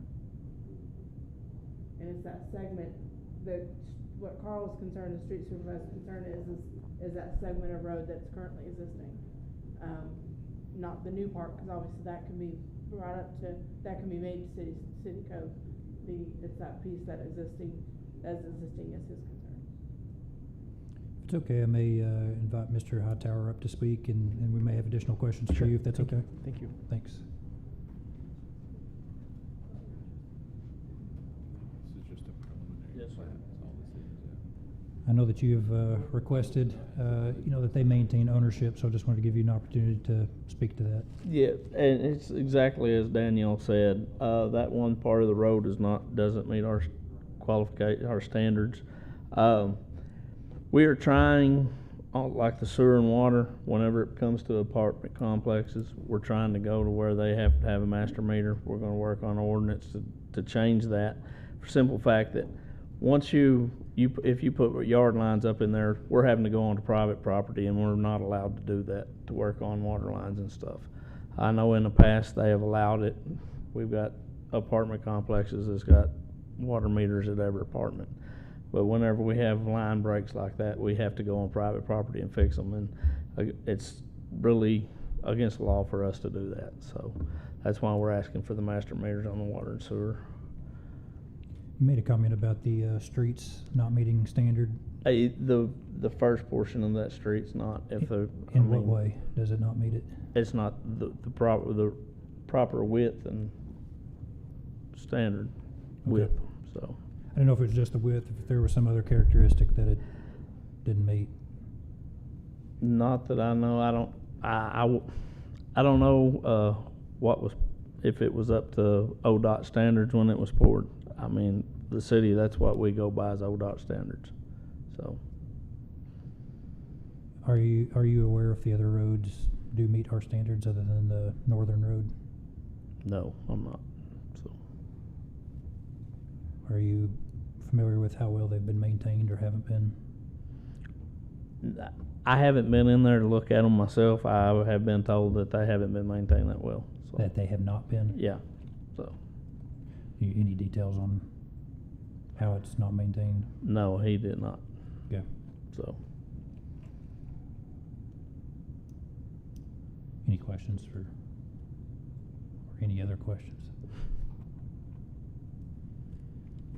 I'm a little bit confused. Is this street dedication that they're asking for a part of this PUD or a part of this preliminary plat? Part of the plat, yes. Oh, okay.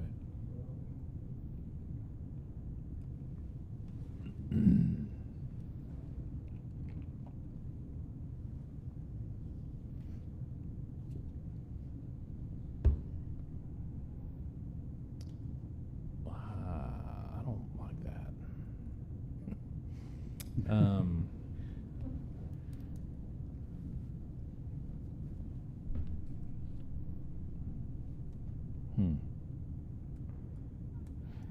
And I'm going to throw something out because I thought of something, and I don't know if it's completely doable, but where we could do, and Mr. Hackett may not like to go this way either, but if as far as the public street side of it, if it was just basically the future road, what's going to be extended down, maybe have that as public, but then you have this weird public-private road. Right. Yeah, never mind. That doesn't make sense now. I think about it. Well, I mean, I can understand. I can understand the roads coming in as part of the plat. Right. I agree with that, but the part where we're trying to, maybe I'm not understanding this correctly. The street that is private right now, is that tied to this PUD at all? It leads right into it, yes. Okay. Yeah. It'd be their main way of getting to the lot, or to the development. But they aren't asking for that to be dedicated to the city. They're keeping that private for all we know. As far as I understand, Okay. they're wanting to have it as public. They're wanting the whole thing to be public. Okay. Well, I think we've inherited a lot of messes like that previously. Probably. I have a question of a bit different nature, so I want to make sure you're through with that line of question before I throw something else out. Yeah, I was trying to make sure I was understanding how the road played into this PUD. So I'll see if anyone in the room remembers. So in one of the earlier phases, we had a plan unit development, and there was a variation in the roads. Do we remember what that variation was? If I recall, there was something else that did not meet standards, or our standards. I think when that, Was it with the yes. parking lot or with the No, roads? it was There with something another, that it was with within the the PUD previous that was- phase of this development. There were building setback Oh, infringements or was that the something. was that the townhome one? Okay, yeah, that was for the setbacks. With the townhouse. Yep, that was the front setbacks or something. Yes, Yeah. Can you jog my memory? What- Unfortunately, I can't, I'm not here every day. I do rely on my contractor to do some of these things. But they missed some of the survey They points. built over the property line, or built over setback lines or something, They if I did, remember yeah. right. Yeah. There was yeah, there was like a 12, it was supposed to be a 15 and it ended up being like a 12 or something like that. Yes, there was a couple of buildings that got shifted. Yeah. Unbeknownst to us until the as-built survey came up, and then I had to chew out the contractor. Didn't know it until it was already built, and so now we've put systems in place to make sure that the surveyor is out there like every day. Those are not fun, obviously, to go back and get variances Sure. for. Yeah. And I'm not bringing Nope, that up I'm- to crucify you. I over- totally over that, want to Bill. be upfront Um, about that for sure. That's not. But it seemed like I remembered, and maybe I'm wrong, it seems like there was some variation in the streets. No, I think it was the same issue with the row, and where the buildings ended up. They kind of encroached into part of the setback. It was like one or two of the buildings had a little bit of a variance, but the street I don't think changed. Now, we didn't do the greatest job of planning because now we have a loop right where we want the next road to connect. So that's going to be a kind of a weird, right at the top of the loop where the townhouses are. It's going to be a little bit of weird. That's why we've put more effort into kind of getting some more plans for the future instead of just hodgepodging them together. Right? I've been Yeah. there.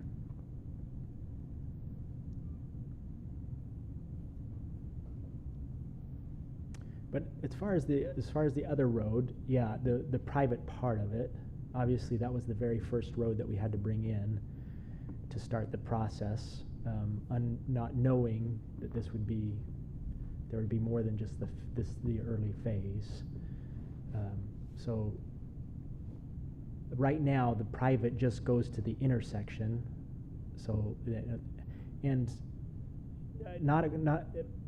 I guess I'm not understanding built to a city standard. I mean, there was for sure a standard that was approved by the city.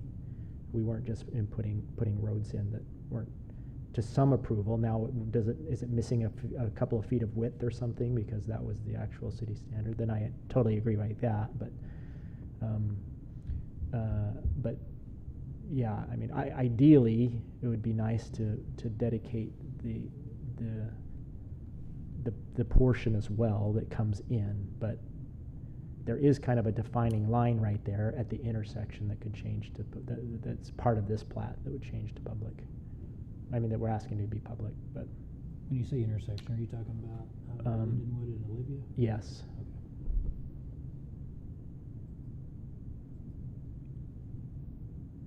Yeah, again, it's been some time has passed, but it seems like the variation in the standards for the street was a part of the PUD, which is more narrow than our standard city requirements. That yes, I think that's right. I think Joel Bullard is definitely a wider street to the south. But the Lindenwood, But Lindenwoods is a little bit less wide. Yeah.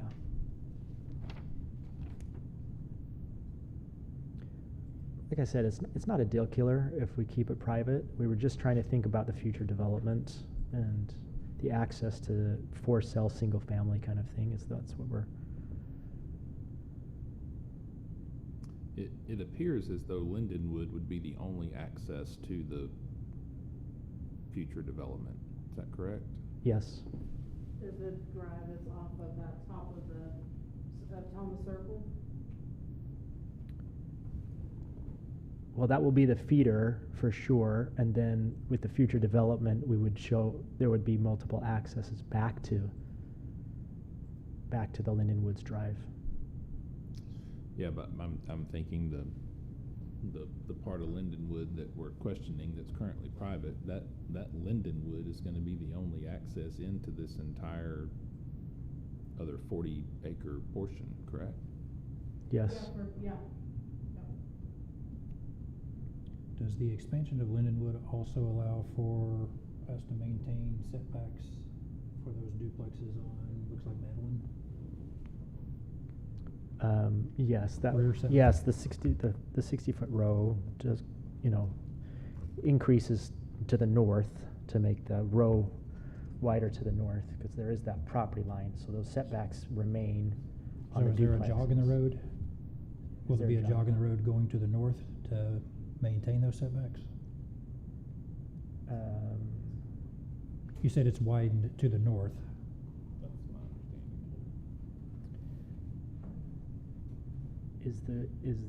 Well, the row goes from the property line, the 60-foot row goes to the property line to the north.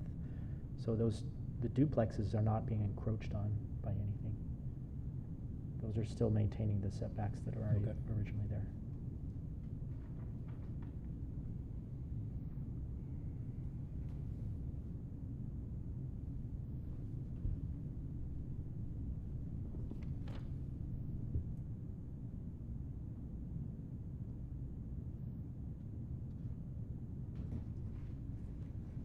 And just to be clear, I work to empathize. I certainly understand why you would ask, that those be publicly dedicated. As an investor developer, that would completely make sense. So I'm just trying to understand the two points and how we need to recommend to council. So Right. Yes, we appreciate your consideration on the points.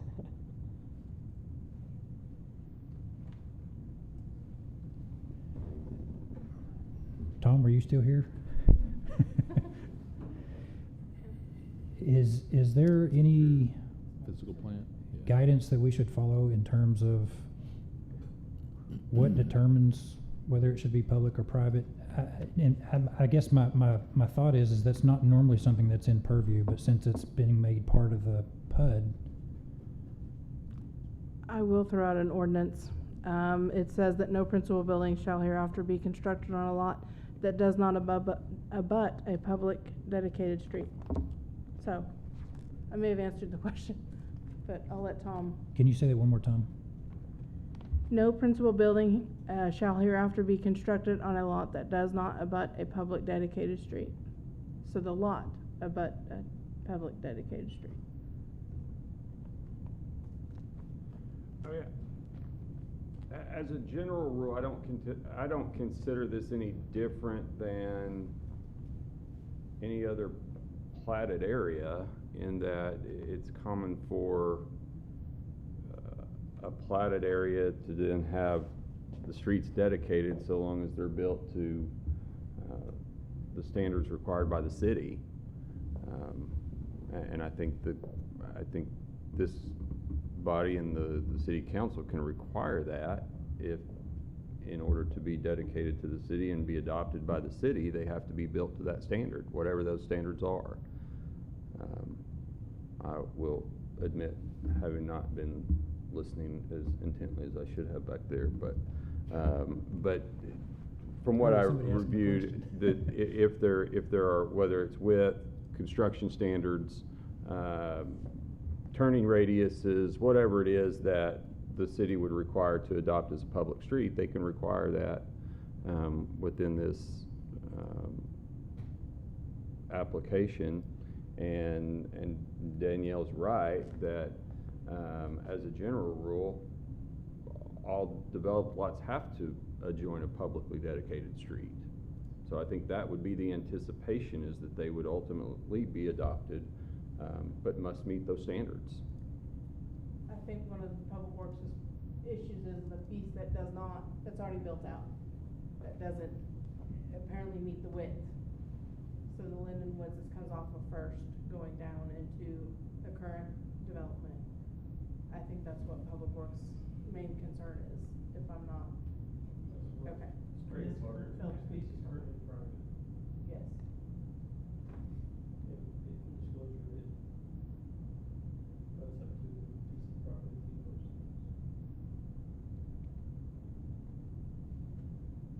well, it's private now, so it doesn't have to meet those standards, but if the proposal is that the city adopt it, the city can require it to meet those standards prior to the adoption, even if it means reconstruction or modification. So how would we address that in this request? Because they're asking for it to be adopted as a part of the PUD. Yeah, it can be contingent upon construction to standards set forth by the city.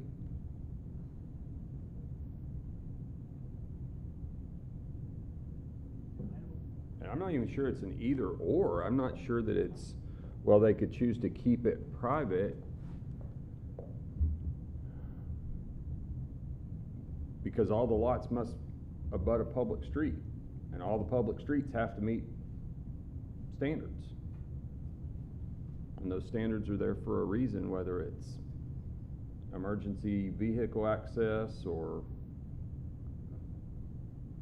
whatever standards the city has adopted. So I'm not sure it's an either or.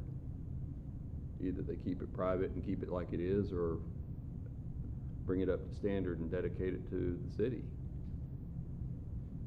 I'm wondering if there's gonna be enough right of way there. I don't know. I don't think that there's enough right of way. It looks like they don't own either side. No, but I'm looking at that little one.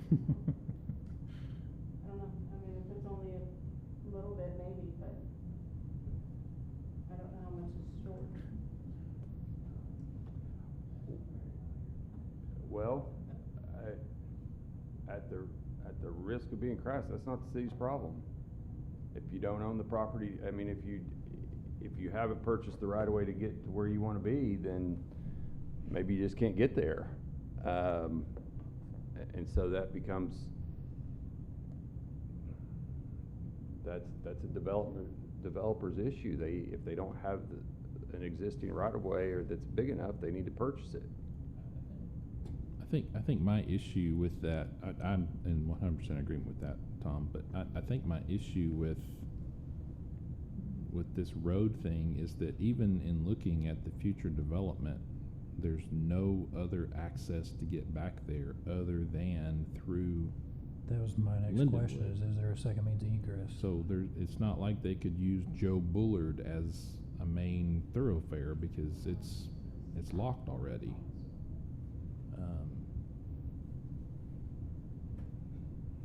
Again, I don't know whether that's true or not, but that goes back to building to city standards. If Yeah. the city standards require certain ingress and egress, and that's not there, then I don't see how it can be approved. Yeah, that's.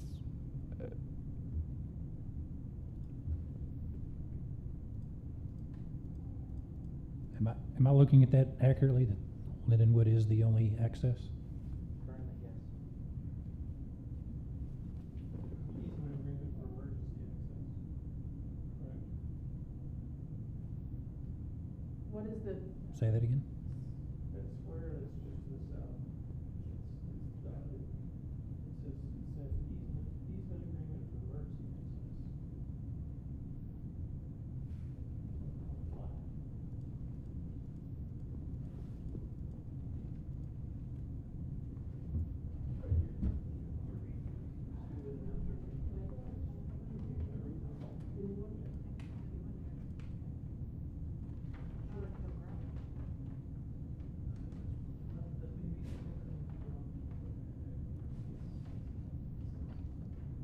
So Dr. Newsom, my question is that going to reach the new phase though? And I think the answer to that was no. It would eventually be run around through. Will it be in? It still has to go into it.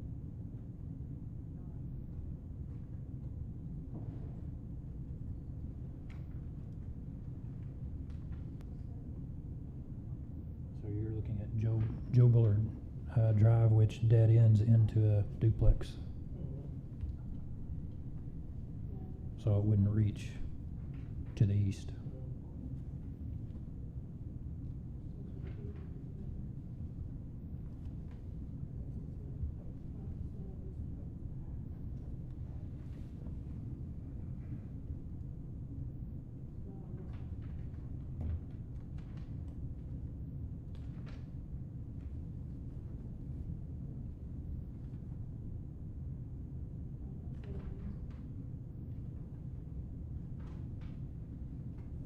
have the ability to put up a Google Earth image?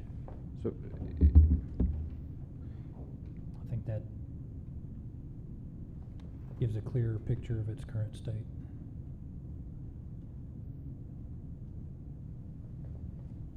Whitney, do you have any comments on?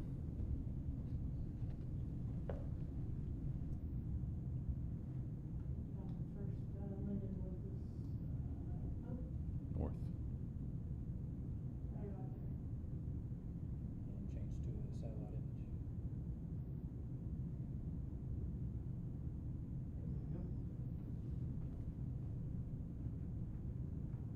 If you zoom in just a little bit more on that, I think folks can read the street names.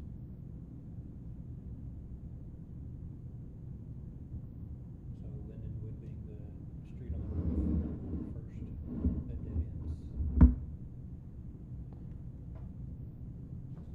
Into Olivia.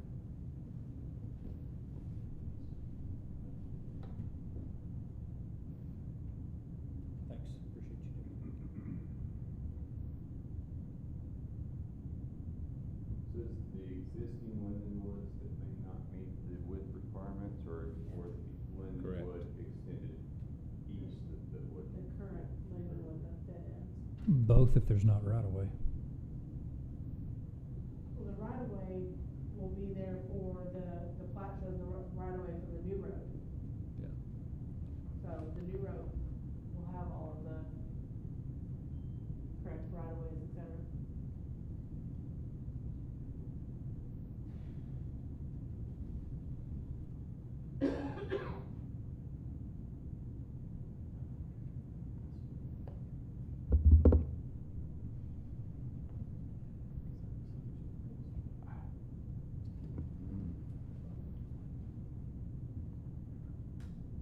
Not on the north side. Not on the north side of First. On the south side. Who owns that piece of land? It's a private road. It's owned by. Yeah, it's a private road that basically is part of the whole Lindenwood development.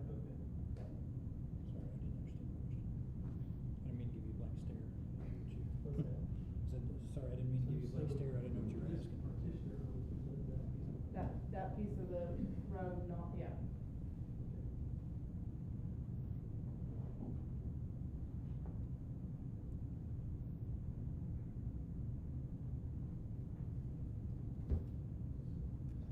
So I'm not sure that, I mean, I'm not sure I even know how to proceed with this. So I'm looking for some feedback from anyone. But in my mind, there's maybe two approaches here. Approve the plat contingent upon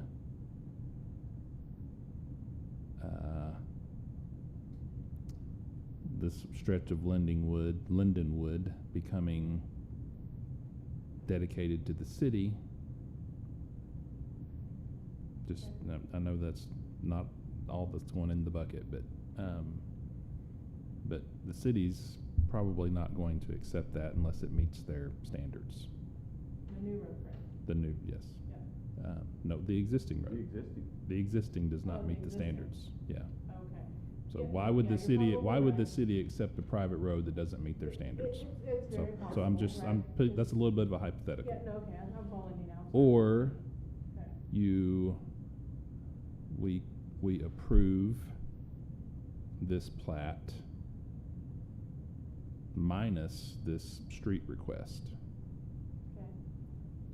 which sounds like possibly a viable option, but can the city issue building permits if it doesn't meet the access road standards? So in that scenario, are you saying even the new part would remain private? Or are you I'm even saying the new part can be public. I mean, I don't see a Okay. problem with that, other than the only way to access it is through this piece of private. So, technically it would meet the standard because the lot would then abut a public drive, a public street. It would. So technically it'd meet that requirement. Yeah. So, yeah. In saying that out loud, it feels like the answer to both of those is no. But that's just me saying this out loud. Well, I think the counterpart to that is if we leave the front part private and then we make the back part public, it does meet the standard, but then the irony is the city cannot get in there to maintain anything on the back part of it because there is no access, it's a private Yeah, drive. I have a problem Yeah, accessing public Yes, property yes. through a private drive. Yes, exactly. We're Yeah. all on the same Yeah. page. All right. It- yeah. That's what I was thinking as I was saying that to Philip, and I'm like, oh wait, never mind, that does not make sense in my brain now. This is phase 4 of this Lindenwood property, so it's all the same. Okay. So is there any concern about there not being a second means of egress, though? The fire marshal signed off on it with the understanding, I believe, that there was additional, that they're accessing that Thomas Circle. So by accessing Thomas Circle as well as Linden Woods. It looks like, is it Joe, what is that? Joe Board, is that a private road from First Street? That I don't know, Okay. not without looking. Where's Joe's Circle? Thomas Circle. Sorry. Where's Thomas Circle? It's Sorry. that circle that's right there on the north. It's a thing that looks like a football field. Down to your right. To your right. Right there. Stop. Yep. That's Thomas Circle. That's the last PUD that you all heard. And I will note, at least on the, on the plats, I think all Joe those, Bullard is a Bullard, Brittany, all those are marked public. So if the plat's correct, those are public streets. If the plat's correct. Right, yeah. No, that's, whenever we first were looking into this, that, the question was raised about it being a public drive. Based on the research that the city found, it was private, so. Are you saying the Don't know. circle is public? From what you're looking at? The circle is marked public street on the plat. On the plat. So that's assuming that the plat is correct. I don't know. I'd have to go back and look as far as the Thomas Circle goes. I think it is. Shane, at the I think it's beginning, outside. I think it was stated that all of those were currently private. Is that correct? Sorry? All of the streets, including Joe Bullard, is currently private. Is that what was stated earlier? I'm trying to remember as well. We didn't look back at those plats. Because originally the discussion with the city actually thought that Linden Woods was public. When I pulled out my plat, it was private, so we had, that's what started the discussion. But I failed to look at the rest of them, I'll be honest with you.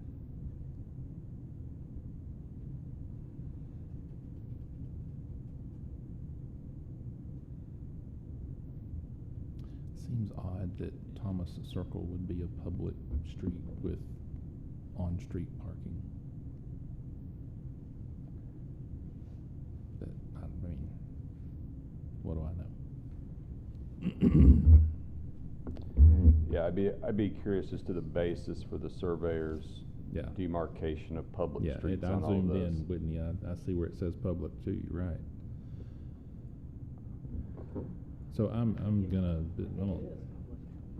The Thomas Circle, that was the last PUD we did, but that's been, I want to think maybe it was public, but I'm not gonna swear to it, y'all. It's been a minute since we looked at Thomas Circle. But it's less important whether Tom's Circle's public than the road's getting to it. If Joe Bullard is not public to the First Street.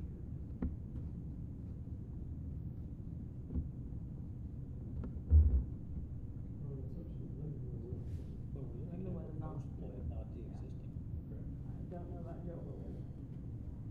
Do you happen to know, Philip? I'm trying to find out. Okay. Because I'm not positive.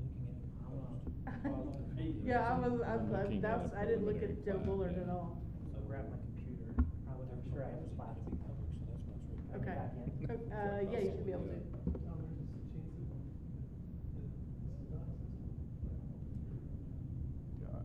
That north side definitely isn't, and unless, you might be able to wiggle around if Joe Bullard and some of the others are, but. Danielle, do we have a copy of the existing plat, approved plat? on the drives, yeah, on our city drives, I'm sure we do. I Aaron sure keeps thought all of those. that all of these were private, and the reason that it says public on here is because that's what they're asking for. This is a preliminary plat that they're asking for it to be public. Not that it's currently public. Yeah, based on what we found whenever we was looking into it, it was Lindenwood is currently a private. Thomas Circle, that may be a public, maybe. So do we have a copy of the Which one? current plat? Thomas Circle? Approved plat? We do on one of the city drives, I'm sure we do, because Aaron keeps all the plats that are submitted back to us. Again, Thomas Circle really is it's not really as important whether Thomas Circle is, Right. if Joe Buller's not. I mean, Right. if Joe Buller's private. I'm talking about Joe. Yeah, Joe yeah, Joe Buller. Buller. Yeah, I'd have to know look what- on the drive and see, and pull up that plat. Aaron keeps all that, but, So do we table this till we can get more information next month? yeah, I mean, that's. I mean, I possible. feel like we're think trying to Ryan make a said he might decision have on a the- bunch of unknowns. I think I'm conflicted on this one. I think I got a mistake. Okay. Because I'm potentially just gonna read out for living in the drive. If he needs more right. Oh, yeah. That's true. Cause it's southeastern property. Ultimately, one of the solutions could be to adopt all of it, the city takes it all in as public and then gives right of way back from. Either me or the person in or the. Yeah, Lindenwood. So that's why I'm getting conflicted, so. That may be true. Yeah, I didn't realize that was until he brought up the Googler. Yeah.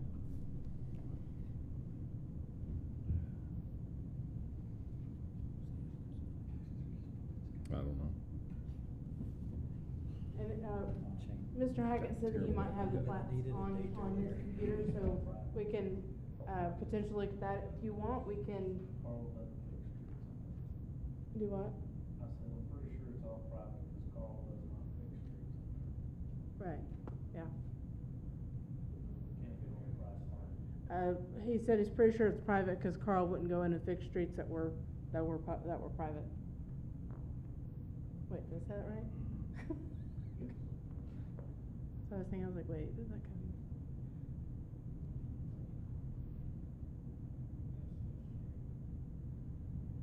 I have lots of suggestions, but probably not any that are appropriate, so. We do miss some streets. Oh, yeah, that's true. I have two more suggestions. One, table this till next month, till somebody can figure out if the streets are public or private. Or two, just deny it. I think my preference would be to table it. I'm not opposed to the project, but I have a lot of questions I want answered before.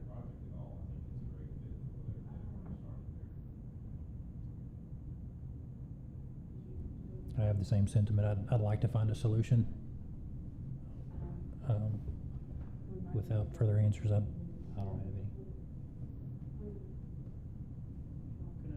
Can the street remain private?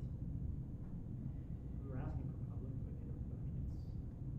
they're all private, then what prohibits the rest of the project from going forward as a private road? That nasty little ordinance that says unless it abuts a public street, you can't build it. Is that a new ordinance? How would we ever? I don't think that's new. That's what I don't know either. I wasn't here for, what did I do with it? I did, I just had it. You got lost in the mess. Oh, wait, here it is. Okay. It got attached to another sheet. The ordinance, it was one in 83 and one in 04. I'm not sure which ordinance it was, but one of the years was when one of those 2 years was probably when it was put into place. And truthfully, there may be enough of a there may be enough right of way for this to be an appropriate street, we just don't know. That's another thing that somebody could look at and say, hey, this is how wide it is, cause it might be. Well, but there's nothing that, other than this little ordinance, but in reality, there's really nothing that prevents a developer and a development from having private streets. Right. We have, So, I we mean, have other developments that have private yeah, streets, but a lot of us, yeah. absolutely. So, Mr. Hightower, did you have a comment? Well, I was just gonna say, I imagine what, with them, that being a private, that was considered a drive, and it is abutting a public street. Mm. And that's probably how it got passed, so they could do that. My guess. It's a good guess. And being a drive is why it didn't have to meet. That's my Street. concern, is that a drive that is essentially a street should still have to meet the same standards, at least as to public safety. If the public safety isn't jeopardized, or the safety of the residents isn't jeopardized by narrower street or right-of-way that's less than what the city would require, then probably it's probably fine. But whether you call it a private drive or a city street, if we've got the development back there, it still needs to meet the same public safety standards. And maybe this does. I'm not saying that it doesn't, but. I'm gonna have Carrie go see if we can't find the plat on our drive too. Tom, I think some of these things coming in phases, you know, if it starts off as just something small, and now here we are in phase 5. You know, just as, you know, Mr. Hackett mentioned that, you know, Thomas Circle, or I think that's what it's called, was, I'm sorry? It's recorded that the plat is public, the circle, Thomas Circle.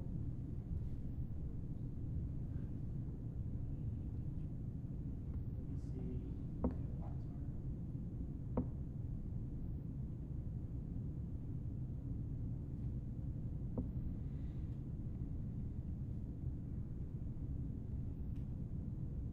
Shane, I don't know how perpendicular parking is appropriate on a private or on a public road. Yeah, public that's street. why I was You know, the thinking part same. that I was mentioning earlier about there was some differences in the PUD last one. It seems like there was something to do with the parking that we were questioning, and I could have swore that was gonna be maintained as private, is why we recommended approval.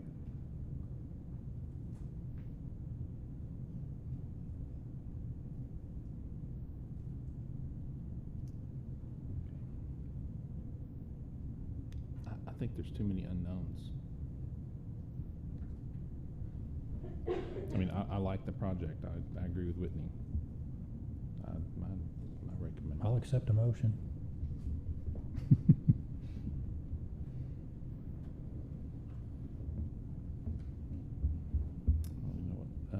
I'll make a motion. I'll make a motion to table PC 20. Sorry, Joe Bullard is public, Brittany Adams Drive is public, Alameda is public, and Matt is Joe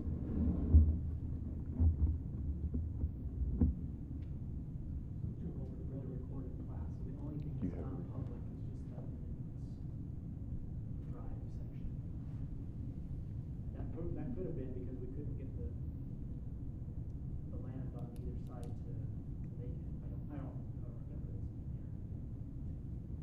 years ago, but everything else. Hmm.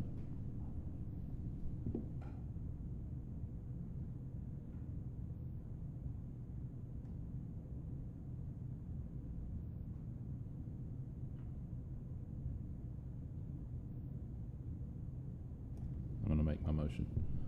I make a motion to table PC 2023-16 until the next scheduled planning and zoning meeting, so that we can get some more information on these streets and how they're actually existing, public or private. I'll second. Have a motion and a second. Call for a vote, please. Thomas Newsom,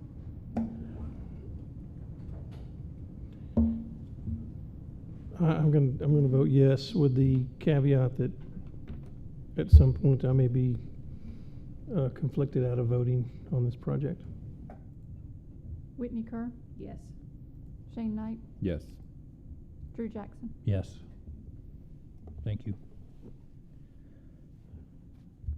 5F, discussion, consideration, and possible action on PC 2023-17, a preliminary plat extension for property located near Larkspur Lane and Wilson Street.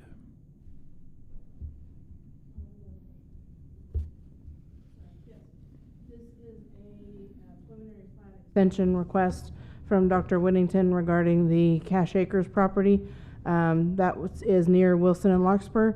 The plat was approved in June of 2021, June 8th, and this will be the first extension that they are asking for. The applicant stated that the roads are expected to be completed July 1 of 2023.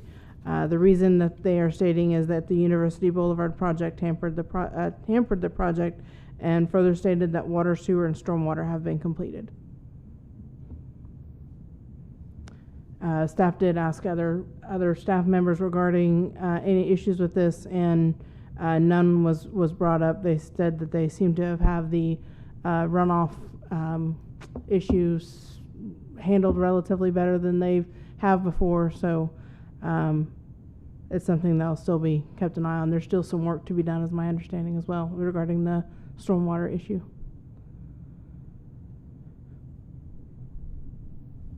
Any questions?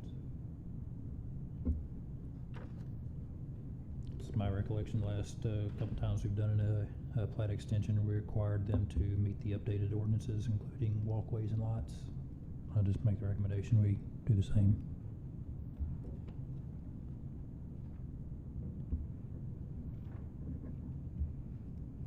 Any thoughts?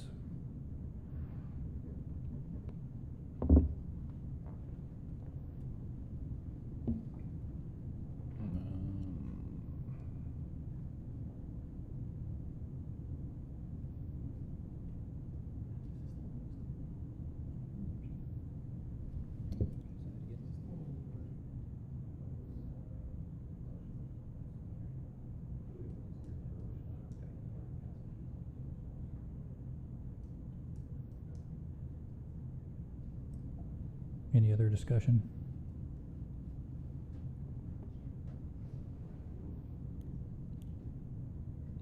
Do we have a motion?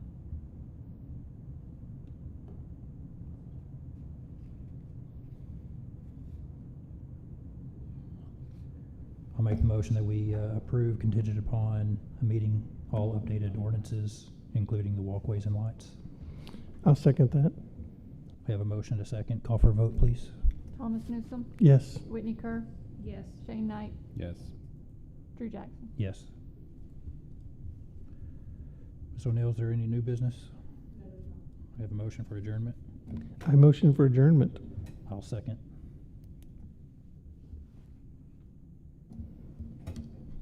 Thomas Newsome. Yes. Whitney Kerr.